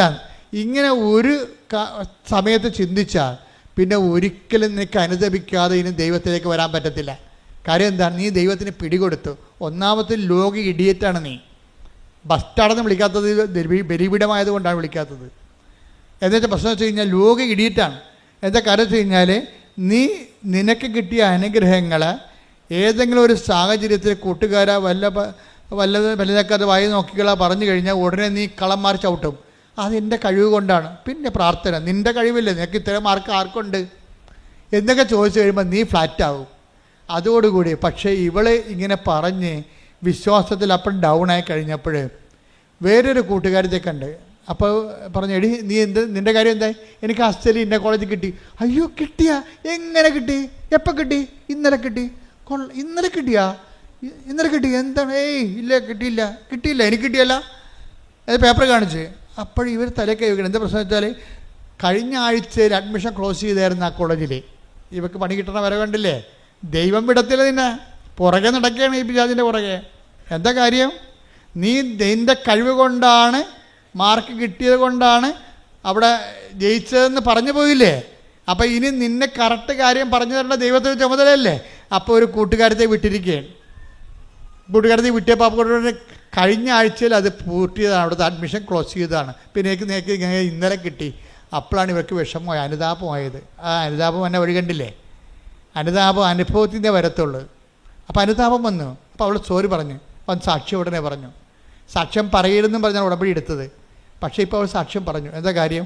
അനുഭവം അത്തരമാണ്. കാര്യം എന്താണ്? ക്ലോസായി പോയ അഡ്മിഷന് ഇവക്ക് വേണ്ടി മാത്രം മാതാവ് പുതിയ അഡ്മിഷൻ ചെയ്ത് കൊടുത്തിരിക്കുകയാണ് ഓസ്ട്രേലിയയിൽ. കൈയടിച്ച് ശ്രദ്ധിക്കട്ടെ. ഹല്ലേലൂയ, ഹല്ലേലൂയ, ഹല്ലേലൂയ, ഹല്ലേലൂയ. ഞങ്ങളുടെ യോഗ്യത നോക്കാതെ, കുറവുകൾ നോക്കാതെ ഉടമ്പടി വഴി ഞങ്ങളെ അനുഗ്രഹിക്കുന്ന അവിടുത്തെ കാരുണ്യത്തിന് നന്ദി പറയുന്നു. Hallelujah, hallelujah.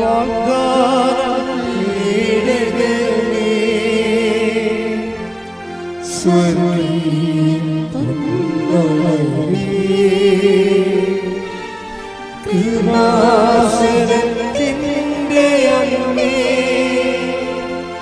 പ്രസാദപരമാതാവേ, അപ്പം സംശയത്തിൻ്റെ കണ്ടൻറ്റുകളെ കറക്റ്റ് ചെയ്യാൻ നോക്കണം. എപ്പോഴും സംശയം, അതായത് നമ്മളുടെ സംശയം വരുന്നത് കൊണ്ടാണ് ഇത് കുറച്ച് കഴിയുമ്പോൾ കളം മാറ്റി ചിന്തിക്കുകയും നിങ്ങളുടെ ക്രെഡിറ്റിലേക്ക് ഈ സംഭവം കൊണ്ടുവരികയും ചെയ്യണത്. ദൈവം ഒരിക്കലും ഇങ്ങനെ നൽകിയ അനുഗ്രഹം എപ്പോഴും നോട്ട് ബൈ മെറിറ്റിലേക്ക് നൽകണത്. അതാണ് പ്രശ്നം. ഈ സംശയം വരുമ്പോൾ ഉണ്ടാകുന്ന പ്രശ്നം, ദൈവം നിങ്ങൾക്ക് എന്തെങ്കിലും തരണമെങ്കിൽ സ്വാഭാവികമായിട്ട് കിട്ടാത്ത കാര്യങ്ങളാണ് ദൈവം തരണത്. ദൈവം അല്ല, ദൈവത്തിൻ്റെ കൃപ കൊണ്ടായിട്ട് അവർക്ക് തരണത്. പക്ഷെ അത് കുറച്ച് കഴിയുമ്പോൾ നിങ്ങളുടെ കഴിവ് കൊണ്ടാണ് നിങ്ങൾ പറഞ്ഞു കഴിഞ്ഞാൽ ഉടമ്പടിക്കെതിരായ പാപമായിട്ട് മാറും. അത് പരിശുദ്ധാത്മാവിനെതിരായ പാപം പോലെ പറഞ്ഞ പോലെ ഉടമ്പടിക്കെതിരായ, ചില അച്ഛന്മാർ ചോദിക്കും ഉടമ്പടിക്കെതിരായ പാപങ്ങളോ, എന്നാ ഉടമ്പടി, ആരുടമ്പടി എടുത്തു, എന്ത് പാപം എന്നൊക്കെ ചോദിക്കും. അച്ഛന്മാർ ഇവരൊക്കെ അറിയാൻ മേലാതെ പറയണതാണ്. ഉടമ്പടി എടുത്ത് ദൈവത്തോട് നമ്മൾ ഉടമ്പടി ചെയ്ത് കഴിഞ്ഞാൽ ഇതുപോലെ സംശയങ്ങൾ വരികയും ദൈവത്തിൻ്റെ അനുഗ്രഹം കൈപ്പറ്റുകയും അതേസമയം തന്നെ നിനക്ക് നോട്ട് ബൈ മെറിറ്റ്, നിൻ്റെ കഴിവല്ലാതെ ദൈവത്തിൻ്റെ കൃപ കൊണ്ട് നിനക്കൊരു ആനുകൂല്യം കിട്ടിയിട്ട് പിന്നീട് കളം മാറ്റി ചവിട്ടി അത് നിൻ്റെ കഴിവ് കൊണ്ടാണെന്ന് പറഞ്ഞാൽ അത് ഉടമ്പടിക്കെതിരായ പാപമായി മാറും. അങ്ങനെ ഉടമ്പടിക്കെതിരായ പാപങ്ങൾ ശരിക്കും പറഞ്ഞാൽ ഏറ്റുപറഞ്ഞ് കുമ്പസാരിക്കേണ്ടതാണ്. കാര്യം നിങ്ങൾ ചെയ്തിരിക്കുന്നത് ജോസഫച്ചനോടല്ല ഉടമ്പടി ചെയ്തിരിക്കുന്നത്. ആരുമായിട്ടാണ്? പരിശുദ്ധ അമ്മ വഴി ഈശോട് ചെയ്ത ഉടമ്പടിയാണ്. അതുകൊണ്ട് തന്നെ ആ വിഷയത്തിൻ്റെ മേലെ തുടർ നടപടികൾ ഉണ്ടാകണം. നിങ്ങൾ വിശുദ്ധി ജീവിക്കണം, അനുതാപത്തോടെ ജീവിക്കണം, ദൈവത്തിൻ്റെ സ്നേഹത്തിൻ്റെ മേഖലയിലായിരിക്കണം. ശ്രുതികട ഹല്ലേലൂയ. എൻ്റെ പ്രിയപ്പെട്ടവരെ, രോഗസൗഖ്യ പ്രാർത്ഥനയിലേക്കും ജീവിത ദുരിത തടസ്സ നിവാരണ പ്രാർത്ഥനയിലേക്ക് പ്രവേശിക്കുന്ന സമയമാണ്. ആദ്യമായി തന്നെ അഭിഷേകത്തോടെ അച്ഛൻ പറയുന്നത് ഏറ്റുചൊല്ലി പ്രാർത്ഥിക്കാം. കർത്താവായ ദൈവമേ, കർത്താവായ ദൈവമേ, അന്ധന് കാഴ്ച നൽകിയവനെ, ചെകിടന് കേട് നൽകിയവനെ, ഊമന് സംഭാഷണം നൽകിയവനെ, മഹോരോഗ്യ സുഖപ്പെടുത്തിയവനെ, തളർവാരോഗ്യ സുഖപ്പെടുത്തിയവനെ, മരിച്ചവനെ ഉയർപ്പിച്ചവനെ, നിന്റെ തിരുനാമത്തിന് സ്വസ്ത്രം ചെയ്യുന്ന കർത്താവേ, നിന്റെ തിരുമുറിവാർന്ന വലത് കരം അങ്ങയുടെ മക്കളുടെ മേൽ വെക്കണമേ കർത്താവേ. അങ്ങയുടെ തിരുമുറിവാർന്ന വലത് കരം അങ്ങയുടെ മക്കളുടെ മേൽ വെക്കണമേ. സന്ധിബന്ധങ്ങളില് കർത്താവിന്റെ രക്തം നിറയട്ടെ. മാംസപേശികളില് കർത്താവിന്റെ രക്തം നിറയട്ടെ. രക്തഞരമ്പുകളില് കർത്താവിന്റെ രക്തം നിറയട്ടെ. എല്ലാ കോശങ്ങളും യേശുവിന്റെ നാമത്തില് തുള്ളിച്ചാരട്ടെ. എല്ലാ കോശങ്ങളും ഹല്ലേലൂയ പാടി യേശുവിന്റെ നാമത്തിൽ കുതിച്ചു ചാരട്ടെ. യേശുവിന്റെ നാമത്തിലെ മാരക രോഗങ്ങള്, യേശുവിന്റെ നാമത്തിലെ തീരാവേദികള്, യേശുവിന്റെ നാമത്തിൽ മഹാരോഗങ്ങള്, യേശുവിന്റെ നാമത്തില് മാറിപ്പോകട്ടെ.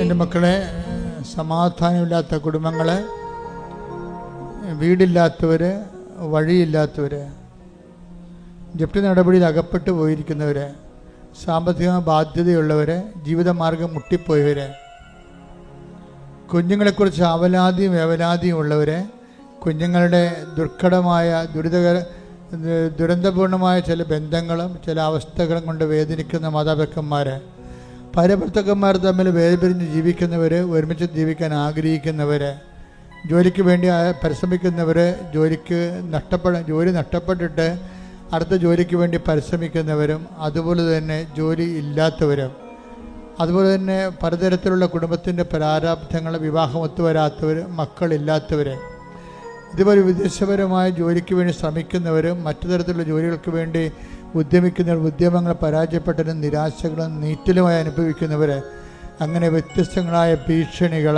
പലതരത്തിലുള്ള കേസുകൾ, കോടതികൾ, ജയിലിൽ കിടക്കുന്നവർ പോരും. ഈ മേഖലകളെല്ലാം ദൈവത്തിൻ്റെ കരുണ, പരിശുദ്ധ കൃപാസന ആൾത്താരെ ജീവനോടെ പ്രത്യക്ഷപ്പെട്ട പരിശുദ്ധ അമ്മയുടെ ശക്തി ദൈവനാമത്തെ കടന്നു ചെന്നുകൊണ്ട് കർത്താവിൻ്റെ കൃപയിൽ ഇടിമുഴക്കം പോലെ അവിടെ എല്ലാം വിടുതൽ ലഭിക്കാൻ വേണ്ടി ശ്രുതിക്കട്ടെ, ശ്രുതിക്കട്ടെ. ഹല്ലേലൂയ.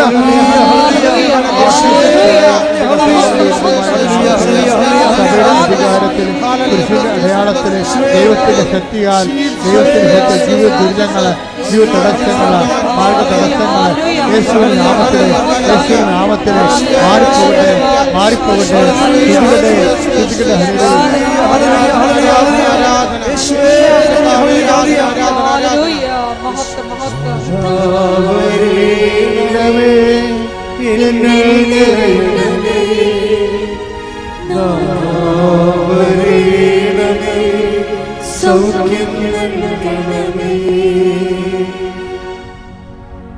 പരിശുദ്ധ പരമദിവ്യകാരുണ്യത്തിന്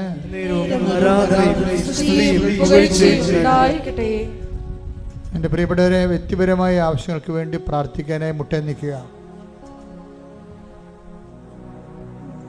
നിങ്ങൾ ഉടമ്പടി വെച്ച കാര്യങ്ങൾ, ഉടമ്പടിയിൽ വെക്കാൻ പോകുന്ന കാര്യങ്ങൾ ഇപ്പോൾ പരിശുദ്ധ അമ്മയുടെ മാധ്യസ്ഥത്തിൽ ഓൺലൈനിലുള്ളവരെ സമർപ്പിക്കുക.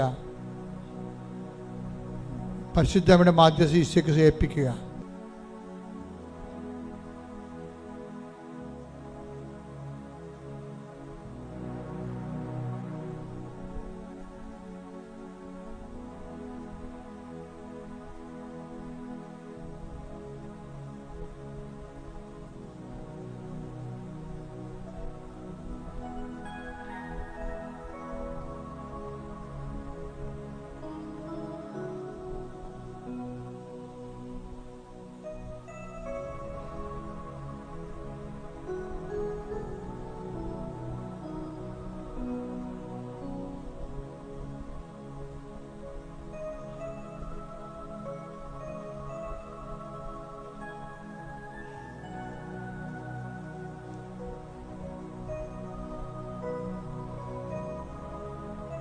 ഒരിക്കൽ കൂടി മരിയനോട് ഉടമ്പടിയിൽ സമർപ്പിച്ചിരിക്കുന്ന എല്ലാ വിഷയങ്ങളും ദൈവമാതാവിൻ്റെ മധ്യസ്ഥയിലെ ദിവ്യകാരുണ്യ സന്നിധിയിൽ സമർപ്പിച്ച് നമുക്കൊരു നിമിഷം മൗനമായിട്ട് പ്രാർത്ഥിക്കാം.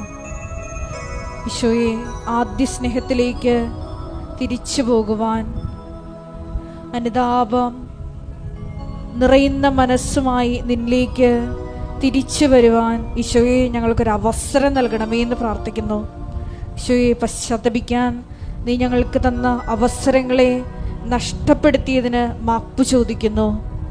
മേലിൽ ഈശോയെ പശ്ചാത്തപിക്കാനുള്ള അവസരങ്ങൾ കിട്ടുമ്പോൾ തൽക്ഷണം നിന്നെ അനുധാവനം ചെയ്യുവാൻ, ഈശോയെ നിന്നെ സ്വന്തമാക്കുവാൻ ഈ ആരാധനയിലൂടെ ഞങ്ങളെ അഭിഷേകം ചെയ്യണമേ എന്ന് പ്രാർത്ഥിച്ചുകൊണ്ട് ശിരസ്സ് നമിച്ച് നമുക്ക് വികാരണ നാഥൻ്റെ ആശീർവാദം സ്വീകരിക്കാം.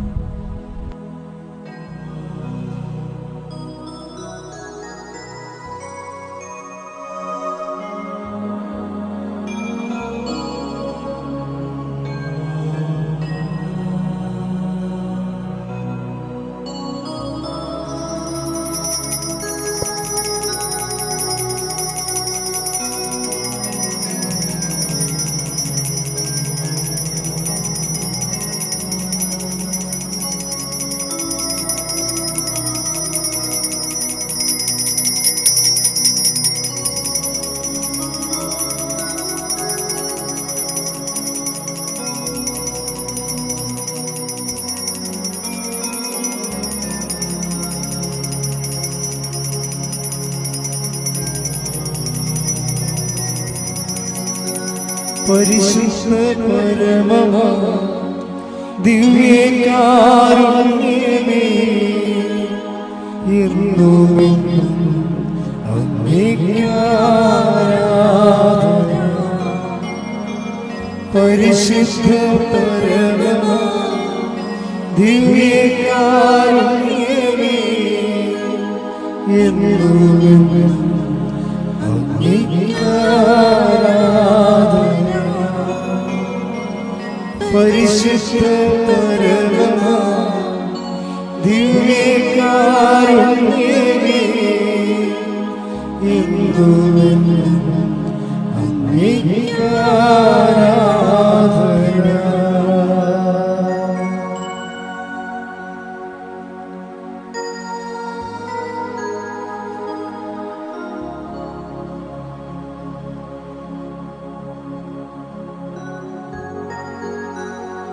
പരിശുദ്ധ പരമമാ ദിവ്യകാരുണ്യമേ, എന്നുമെന്നും അങ്ങേയ്ക്ക് ആരാധന. ആമേൻ.